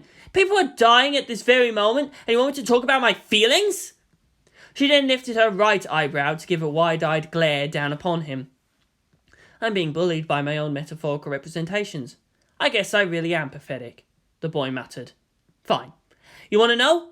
My mother isn't like you. My mother is a monster, the boy hissed out, while clenching his fist over his chest. She was caring. She doted on him. His childhood was shaped by the indistinct memories of a comforting presence. Yet he felt betrayed. At the edge of their hearing was the hollow laughter of an ageless creature. I see. The Farseer considered her words and looked left to the men in the mine still exulting in their violent actions. Shinji, listen to me. You must listen, she whispered. Your life has not been chosen for you. More than anyone else in the world, your existence was wanted. You live. In this uncaring universe, you were chosen to bear the proof of your entire species' existence. She was there. She brought Lilith's awareness back. She knew, of course she did. The foremost geneticist of her generation. Shinji screamed. 3 billion people! With their own hopes, their own families, those that they loved. I can't forgive that. The Ava's power is not worth that. Nevertheless, what have you seen? Do you know anyone who seemed to have so much potential that they can only be mediocre? Have you seen someone who could be so many things that he ended up not being none of them? To someone like that, to finally have purpose to blind all other options, to surrender to right to decide, is much more desirable than the terror of absolute freedom. The Farseer frowned. Do you mean your father? The boy took a fistful of golden sand and let it trickle down. Rei, she's not a replacement for my mother. As if the situation wasn't disturbing enough. What she sees in her obedient shell is himself. Something whispered at the edge of his mind. The shell serves. This is the purpose of the little creatures. That place. It was too coherent to be any mere dream. In the soon-to-be immortal words of Dr. Ritsuko Akagi, what the fuck is this shit? I'm gonna go quantum on all your asses! Dr. Akagi. A lovely woman too, the Farseer commented idly. Are you my mother's voice? Are you mine? You're manipulating me too, the boy snarled. Manipulation is done through propelling events, or selected ones into motion. It is done through teaching, through example and through conviction, a distant voice murmured, along with a sense of warm comfort. The boy felt as if swaying from side to side, a breeze upon his face.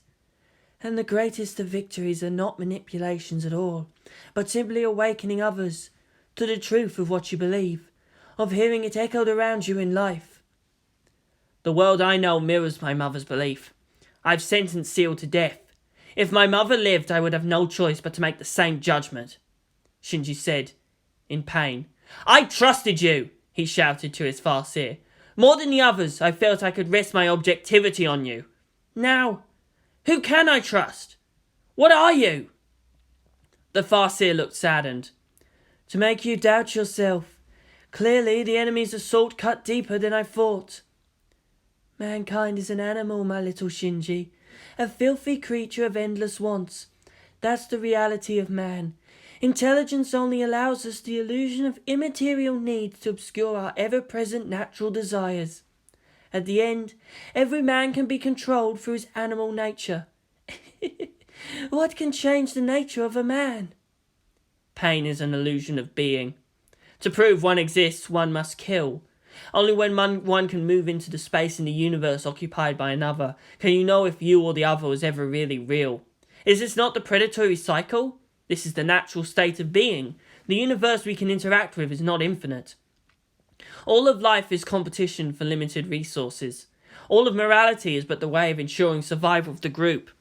And sometimes the cold are weak and useless. Know this and be strong. You have not been created out of nothing. You will then make something out of everything else. The Farseer saw no problem with a mother whispering this to a child as he nodded off into a nap. Just as I was with Ayanami. When my mother met my father, their capabilities expanded exponentially. Seriously, I was raised by sociopaths. I can't believe I'm not thoroughly messed up. There were 3 heavy thumps, and sand sprayed out from a large crater appearing nearby. The war boss clawed his way out of the hole and shook his head roughly. He laughed as he saw Shinji standing there. Oi!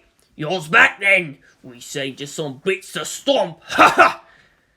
Oh yeah, they're all sociopaths. My head hurts. I need to kill something. A great dark shape loomed, casting a long shadow over the beach. Leliel's angelic form looked similar to a gigantic fusion of centipede and praying mantis, with a disturbingly human-like head. It had no face, though gaping insect jaws clicked right beneath. Though it had hundreds, if not thousands, of sickle-like legs and 2 massive scythe arms, Leliel had trouble dealing with the single red-armoured marine scaling its back. The Astartes had long since lost his bolter, and stabbed his way up the sinuous back with a combat knife on each hand. The angel had 2 spiked tails. The Chaos Marine was trying to do the same from the other angle, but was unwilling to let go of his single demon blade. Whap! Leliel's angelic form brought that tail down and wiped the Chaos Marine into the sand. He pushed off from the ground, sand and grit still sticking to his face. I know that the enemy's vile collections have ceased, so why is it still here? The demon sword crawled on bony legs back to him. Come on, let us teach you a fear! The fleshy nub of Leliel's head began to bubble up. Humanoid shapes with beak, mouth, and glowing eyes seemed to claw their way out. At the centre of the horrors, one of them had its face start to dissolve. The eerie light from within began to fade. Black flesh dripped away to reveal the more pinkish human tone. Hair began to grow out, and eyeballs appeared. Shinji Ikari's face looked down upon the scene and grinned fiercely. The eyes were reversed, white on black, as if hollow inside. It knows fear. Do you know what it is to have such pain that it is meaningless? The voice was the same, but echoing oddly. This one knows the hunger. Shinji Ikari still had to actually turn around. The replica up high was pulled under into the angel and replaced by another with the horrific visage. 3 voices spoke, one loud and bestial, a boy's soft yet emotionless tone, and a gentle womanly whisper just at the edge of hearing. All life is the effort to become strong. We take in sustenance to add the power of our prey to our own. All life is a matter of decaying energy states that must continually be replenished. The universe itself is dying. No one can fight this simple, basic law. Survival can only come at the expense of something else. Leliel lunged at the boy, its mouth wide open, dripping with acid. Shinji made a backhand slap at the air. The angel toppled, as if struck down with all the force of an Evangelion. This is my mind, beast. My guardians can't kill you any more than they can destroy themselves. I wonder how you managed to really get inside my head. The boy bared his teeth. That world was far too coherent to be mere fantasy. The angel writhed on the ground, toppling trees and carving into a shallow hillside. It brought its head back to face the boy and hissed. It cannot perish, it gurgled out. It has no body. My bright lord, we must get back to the world. spoke the Chaos Marine, his sword shrinking to a cursed dagger and to a whimsical look by the Farseer. This creature does not understand sin. Imagine a pitcher with no lid to receive and never give. I can feel its madness licking at our senses. The angel got back up and bared its ranks of teeth. Shinji snarled back at it. You who were freed from your prison, the only thing you can do is try and prove your existence by replacing our supremacy on this world. The same world that suffered under even lesser creatures. Where's the shepherd? The waters are all foul and in turmoil. Whose hand calms the fearful? Who hears the cries of the dying? Do you understand what they've done, beast? I don't fear you. My own kind fills me with horror. I found a god, my little Shinji. Even it has to follow this basic rule. One cannot create something out of nothing. Everything requires the consumption of resources. Everything must function to equivalent exchange. The notion of a deity that is the source of everything. I find it silly. A lawmaker should not be exempt from the very rules he makes. I love the universe, Shinji. It's logical. Humanity in all our hubris. We need to become stronger if we're to truly appreciate its reality. We look at the cosmos and see only ourselves. Our souls are caught here in the well of gravity. I kill, and why do I hear them? The boy heaved for breath and felt like crying again. It's not fair. Why should I benefit from their pain? I never asked for their sacrifice. At least you beasts can only blame your genetic imperative. There is no one else, Commander, the Space Marine said as he approached. He stood over the teen and offered no comfort. Humanity needs a guide. We are worthy of existing. This is at the very heart of the Imperial truth. Why do I have to slavishly follow the opinions of the group?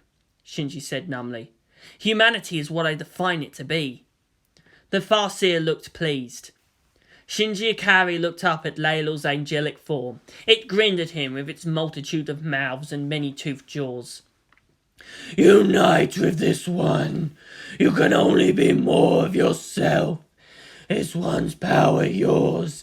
This one's immortality yours.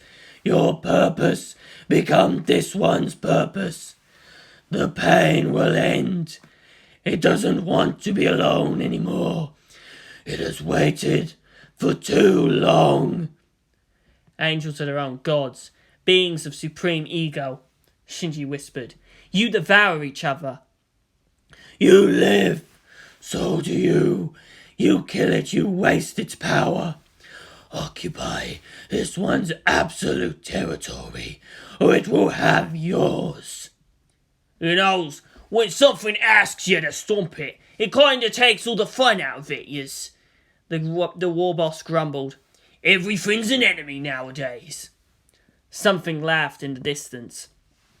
Little flesh creature, you are mine. Enemy! Enemy! The angel began to shout out in many incoherent voices. The purpose! Only now that it has tongues can it speak of the purpose. Here this one was given eyes. Here this one was fed knowledge. It had no way to know. Unite with it. Fight the enemy. Be strong. We must kill. Do not give the enemy your strength. He will be greater than any of us, Gendo. Of course he will. Shinji heard along with the sound of summer wind chimes. He will occupy the space we will leave for him. And for some reason, the tune to Can't Touch This began to sound. Everyone else blinked. What the zog? The Farseer opened her palm and whispered. Can't dodge this. Leliel lunged again. This time, Shinji Ikari made no move to stop it. Darkness closed over him. Boom! Ava Unit 1's eyes flashed. It twitched its fingers, nearly dislodging the hapless Tritonis clinging to them.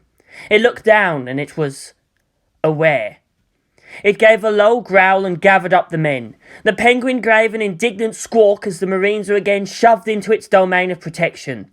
The Ava held the glowing sphere like a baseball, and threw. Unit 4 tackled Unit 0, which could only give feeble resistance. The garishly painted orange Ava had spent almost all of its energy. The Trident Land Dreadnought bull rushed forward, the power cables linking it to Unit 2 snapping. Asuka merely grit her teeth as her power reserves began to drop at an alarming rate. She could feel the surface of the Dirac Sea. Waves and eddies were rippling across the lightless expanse, and jagged buildings pierced as poking outward as islands. Take this! Dynamic offensive support! Wham! Magnos Tancred tackled Unit 4 and pinned it to the ground. Sitting on its chest, Mana then began pounding away at the enemy's head. Charge capacitors popped out of the Trident's back like bread from a toaster. Rei popped the capacitors on her shoulder pylons and placed in fresh power backs. 2 packs, each worth 1.5 minutes of normal operation. It would have to be enough. Transponder signal! Shigeru shouted suddenly. The Tritonis teams are outside the Dirac Sea! Misato whirled around. Really? Are they alive? Give me an open channel! The feed was still scratchy, but easy to understand. It was now possible to identify voices. 1, 2, 10. I have 10 fingers. All digits still attached. What about you bastards? Sergeant DeLeon asked through a splitting headache. What happened to the bird? Takahashi asked dizzily. Bird? What bird? Chaplain Ortigas replied very carefully. Unless you're being colloquial, I believe that's Colonel Katsuragi we're hearing. Ah. Tritonis, this is Nerve! Report! The hapless Marines outside winced. Tritonis Command Squadron Alpha reporting for duty. Situation is... Oh shit, Evangelion! There was a loud snapping sound of frantic screaming. It's not dead yet!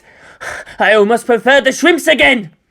By the sounds, it was clear they had landed somewhere close to where Unit 4 was rampaging. Away from the Dirac Sea, but hardly from danger. How they survived the fall and getting there was something no one wanted to examine at the moment. Run, you fool! 70 seconds. I've got 70 seconds of power left. Fuck you, Yang! Whomp, crunch, bonk. Unit 4 roared and grabbed at the Trident's left elbow joint. It braced its feet against the hard angle of the war machine's body and began to pull. Mana Kirishima winced in pain, mostly from the high-pitched sounds of stressed metal. There was a pain of a sort when the Evangelion broke the arm right off. Tancred used the change in its centre of gravity to whirl its torso around and give back a defiant punch. Then both metal giants fell away on their respective asses. Unit 0 moved to help, but Asuka shouted out, Ayanami! The field! It's starting to intensify! I can't hold it shut! What did you say? There was a click as the central command channel engaged. It's fine! You know what you're doing! Masato said to the pilot. Just keep at it. We're launching all the zigzag retrieval lines. The 2 Nerve Evangelions combined their fields, while the enemy Ava got up groggily. The jack mechanisms for the Trident strained to lift the machine. Trucks hauling bundled lines connected to hard ladders rumbled past. The cables would extend out to 30 kilometres of a sheer drop, while the metal supports would provide rigidity, handholds and locator lights. Where are those spotters? Misato shouted. Paint the thing! The submarines already launched their conventional missiles! Artillery! Fire for effect! And get me those Marines! A bright lance flashed between the buildings and knocked the white Ava back into the ground.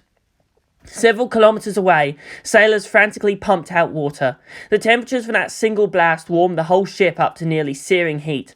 The crew of the Kringalith cannibalised one heavy positron cannon turret to get the other one somewhat functional. The ship was pockmarked with holes. It was a miracle it could even still float. Engineers had pumped in foam as they took out water from behind bulkheads. Humans are spiteful creatures, weak and yet resilient as well.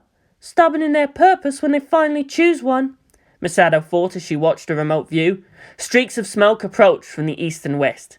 These children won't die here. I'll make sure of it. Magnos Tancred managed to roll aside as the white Evangelion and much of the surrounding area was consumed in flame. We couldn't make contact with Shinji Ikari since the Evangelion tossed us out. I think he's conscious now. Back at Nerve, Mayabuki shook her head. Still no communications with the Ava. Then she gasped. It can't be! The Nerve lieutenant screamed. There's a pressure build-up inside the entry plug, and power levels for the Evangelion is rising! Masato looked over to Ritsuko's direction. I'm verifying it right now. Unit 1 doesn't seem to be expressing an AT field. We're still only getting system report broadcast, so we have no way of sending diagnostic checks. The scientist sighed. Yes, this shouldn't be happening. As usual. Life support systems in the Ava are rapidly failing. Shinji's having a heart attack. Misato pushed out of her control chair and rushed over to Maya's console. Do something! The young woman was already frantically pushing down on buttons.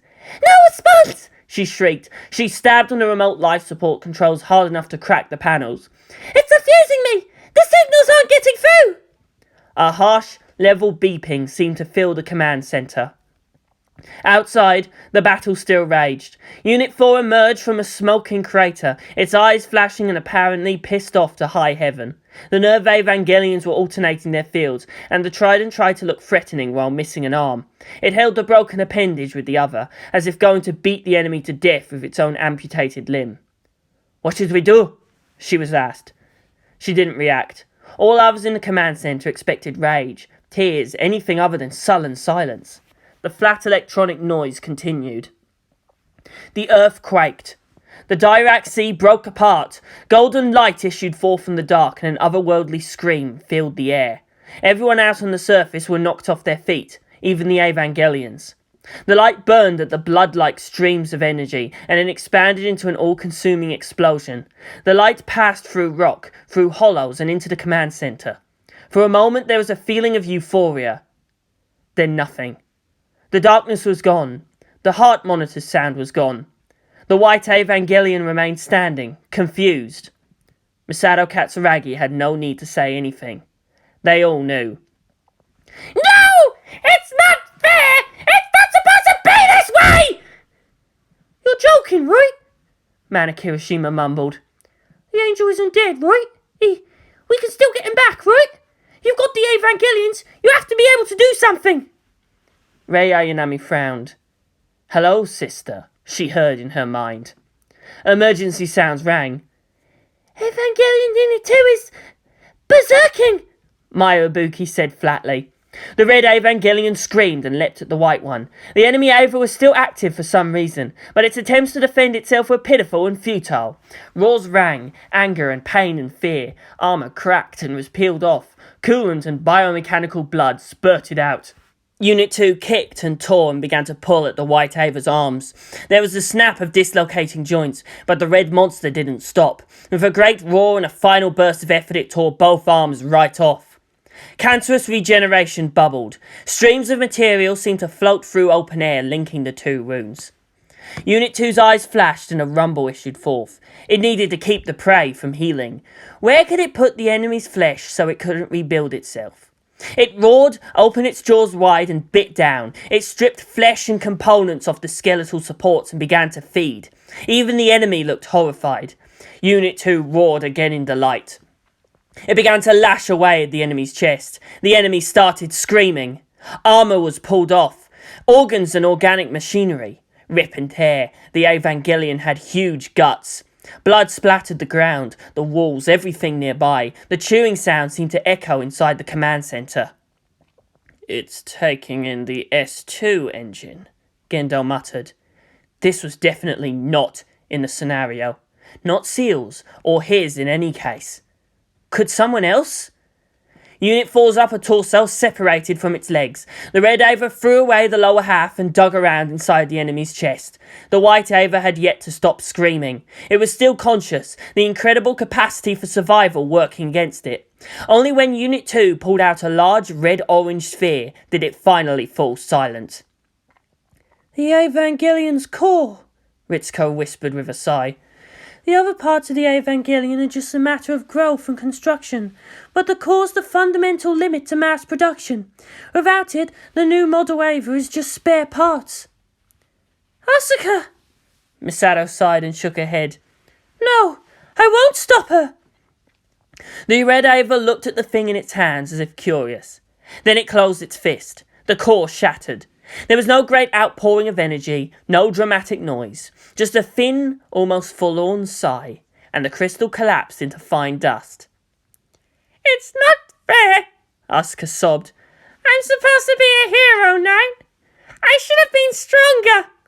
Her AT field began to expand, thickening the air. Dust and smoke started to press down upon the ground. Vigour seemed to flow through her limbs. She felt as if weightless. So this is the power of the S2 engine? My power? Enemy energy levels build up inside the Evangelion. It's the same as before. Asuka, it's not safe. To have integrated the S2 engine so quickly, Futsky commented in a disgusted tone. Or did it simply allow the Eva to grow its own? Unit 2 roared and beat at the ground with its fists. It clawed at the ground, tearing up even the armoured foundations for the geofront roof. It's not going to do anything, Asuka, Masato said sadly. He's not on the ground. The girl was crying. The Evangelion roared in desperation. Its motions were swift and powerful, but in mindless purpose. Power bled out in wasteful torrents. Then there was a whipping noise. Oh, come on! Dr. Ritsuko Akagi shouted suddenly. You cannot expect me to accept you just ripped and tore right through space-time! And indeed, there was a black sliver in the open air. Machine gods. Oh yes, indeed, I should have expected this. Fortunately, her comment seemed to have been deleted from the situation record due to a freak energy spike. No one else was paying it any attention at the time. She stood up and shook her fist at the scene that brought others into stunned awe. What the fuck is this shit? I am going to go quantum on all your asses! Asuka pulled at the edges of the strange artifact in space-time. The cracking sounds were from small consecutive sonic booms, even from the slightest movement in opening it further. It was a totally lightless void, a piece of an infinite ocean. The red Evangelion peered closely at the object, on its knees like a wolf about to drink from a stream. It was a darkness beyond twilight. Then the little slice out of space-time bulged out. Asuka let out a surprised "Ah!" as her Eva fell back on its butt. It just narrowly avoided getting its head bit right off. The creature was immense, its grotesque head and gaping mouth able to swallow an Evangelion whole. It had no eyes, though it had beetled brows and a bump where the nose should be. The avian mask of an angel was set at the centre of its forehead, but it only had a single cyclopean eyeball. Long tendril-like hairs poked out of its matte black carapace. The front looked like a crab, with feather legs around clacking barbed jaws. It should have looked ridiculous. Asuka almost expected to find bits of rubber or a zipper. It was all so horribly real. There was a faintly rotting, sickly sweet stench to it. It let off a feral "Ah!" and snapped out at the Evangelion. E-Core blasted out the other side as a positron beam punched right through its head. Steam rose from the ground as acid blood dripped. Still the thing continued to screech and writhe. Its innards hardened, and soon enough the shell formed back on itself, leaving a tough purplish scar. What is that thing? Asuka gasped as she scrambled back. Is it the angel's true form? It's huge! The creature had an anthropodal segmented body, with many legs ending in sharp points. Praying mantis arms upon a bloated torso had already emerged, and the beast stabbed at the ground repeatedly. It was a monster, a giant even among Evangelions. Misato loved her command console. It gave her on-the-spot data about the Eva and the battlefield. She could tap into any comm channel, but she had to rely upon Shigeru's station for greater strategic awareness. The information was incredibly useful for her decision-making process. She wondered why the command center wasn't laid out like a ship's bridge much earlier. Certainly it looked the part. Now she had to fight the temptation to micromanage and turn into an REMF. The readouts were clear. The Evangelions were in no shape to fight. Unit 0 was almost out of power, while the spastic limb motions of Unit 2 showed it had almost no control over its power. Retreat! Misato commanded. We're going to have to bomb this thing! Fall back and recover! She switched channels. This is Nerve Command. I'm releasing N2 weapons authorization to the UNIG. Get all assets clear, including those Marines if they're still alive. Once the Evangelions and the Trident are out of immediate area, drop at your discretion. The Dirac Sea monster reared up and let out another ear-splitting screech. It towered over all buildings and the Avas. And then it fell. The sea closed up, cutting away at it with the universe's sharpest possible edge. Unit 2 rolled away just in time to keep from being crushed. It gave one last grumbling sigh, and became still. Remember that angels recover quickly. Get out of there! Masato said, not letting anyone lay down their guard. She clenched her fists. Shinji! But this thing! I know! Revenge won't bring him. Won't bring anyone back. But we need your Evangelions now. We don't know what other tricks this thing may pull. Fine! Unit 2 tried to get up but stumbled. I can't! I can't control it! There's too much power! I feel like I'm on fire! Its limbs spasmed uncontrollably. To grow and connect to an S2 engine at such a rate, the Evangelion had to consume other organs and organic material. The Angel started to move again, steamy jets hissing out from holes around its head shell. It suddenly twitched as if electrocuted, and slammed back down with its jaws pointed straight at Unit 2. Asuka eeped nervously. The enemy's own bulk prevents me from providing support, Rei noted. Masato slammed her hands down on her armrest. She could only look with gritted teeth, helpless as another of her children died. This isn't right, she shouted inside. This Angel's had us dancing like puppets all this time. It always has another counter. Does it have a plan or is it just that damn lucky? This is a war! The Nerve Colonel spat out. If we don't have any intelligence on the enemy, then we should have some meddler to ruin theirs. Shinji Ikari was said meddler, Ritsuko had to say softly. All the plans, all the many sacrifices to get this far. Hell, the untouchable links of physics. When all things are bleak and there was nothing in the future but fear and despair, who is there to make the certainties awry? The great undoer. There was a very familiar, very distinctive roar. In the ancient Persian god of eternity, Zuvan was the father of Aruha Mazda and Ahriman in Indo-Iranian mythology. He was the chief Persian deity before the advent of Zoroastrianism. A god of time and space, Zurvan was depicted as a winged, lion-headed deity encircled by a serpent representing the motion of the sun. In the untouched Americas, Zuvas meant to be warmed by the sun. Zuv also meant life in certain Indus-derived languages. Golden light and crackling booms began to flood out of the Dirac Sea monster's mouth. Its teeth were punched out from the inside. Overlapping jaws were torn free and worn away. Sin, incidentally, was the Semitic form of the Sumerian Enzu, the Lord of Knowing.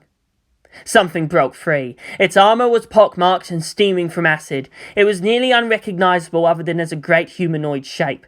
The angel form began to twitch again, electric currents searing through its flesh and firing dead nerves into semblance of life. The being stepped out back into the light.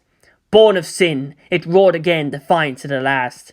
Child of the anchor, to go beyond the impossible, one must break the limits of what was possible.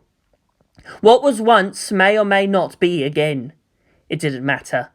The past was undone. Sin? Je? No explanation necessary. Maya Ibuki's console lit up. She gave a squee of delight. Shinji-kun! Sorry, I'm back. It's... Oh! Asuka!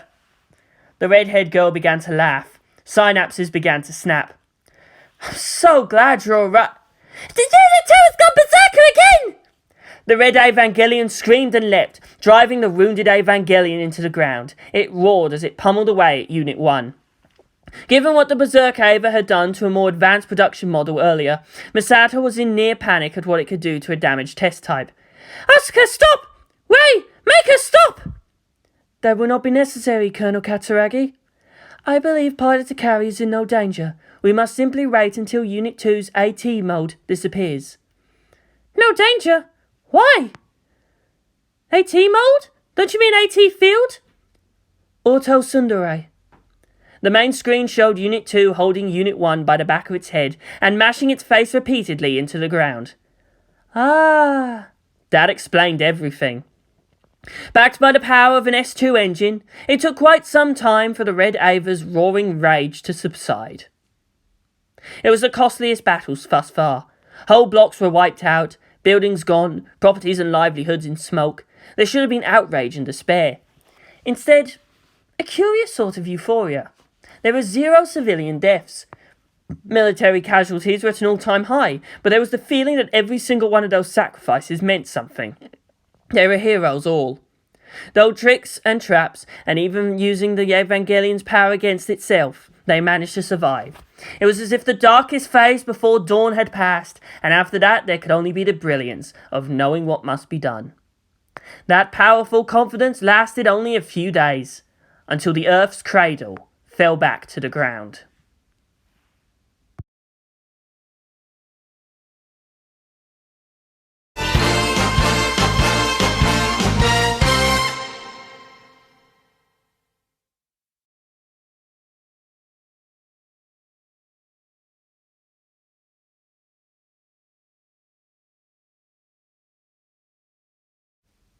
Nerve Geofront Hospital.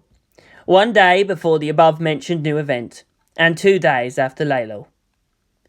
Shinji Kari stared up at the hospital ceiling. He gave no reaction as the door to his room opened, and his father stepped in. The boy had burns and muscle damage, as if having spent weeks in low gravity, then was set on fire. There was a bandage around his forehead, looking somewhat like a bandana. He looked blandly at his visitor.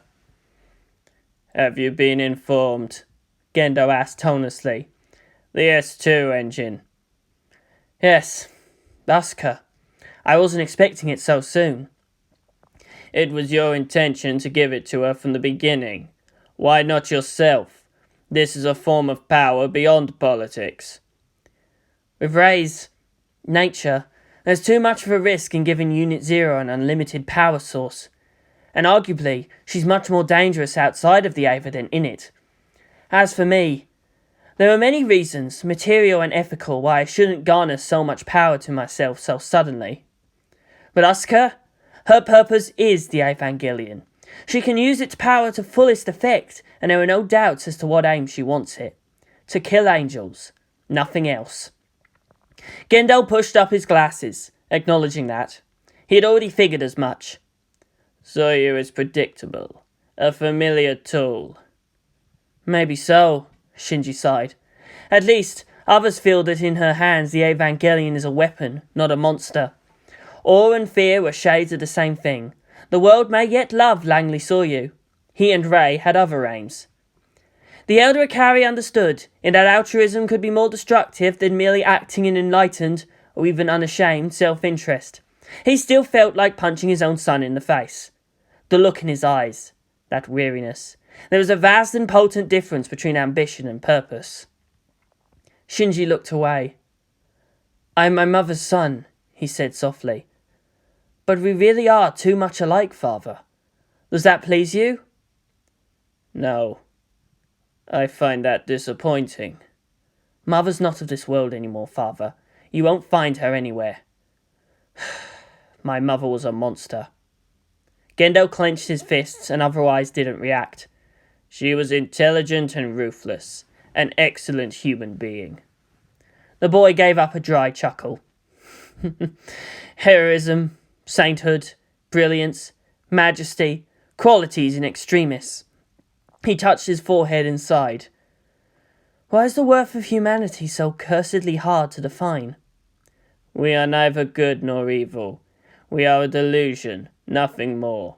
Gendo looked out into the sunset. If we have the chance to take perfection in our grasp, and fail to take it, our eventual extinction is well deserved. Is that all? The purpose of man is to become more than man? The new should replace the old? The child must move into the space left by its parent. I will say this. You are not as weak as I expected you to be. I don't know if I should thank or blame you for it. Gendo smiled thinly. You were shaped. You must go where I cannot follow or die in the attempt. Those who cannot adapt to changing circumstances have no one to blame but themselves. Yes, I think Mother knew that. No matter what you do, Mother may simply have understood. She can never hate you. She can only be disappointed. Shinji took several deep breaths to calm himself. If the world had even the slightest idea of how much, even if indirectly it was his fault the world was such a total mess, they would crucify him as quickly as they had lauded him earlier. He was too much like his father, which was what disturbed him most. In his own way, Gendo Ikari was a deeply ethical sort of person. I don't really know all that much of Seal. They'll have to move now. We're severely weakened. This is true. Shinji looked into his father's eyes, and for a moment, something deeply amusing flickered behind his own gaze. Then it's time. Show me your power, father. Gendo smirked and pushed up his glasses, completely confident. Shinji was left feeling as if he had tickled a sleeping dragon.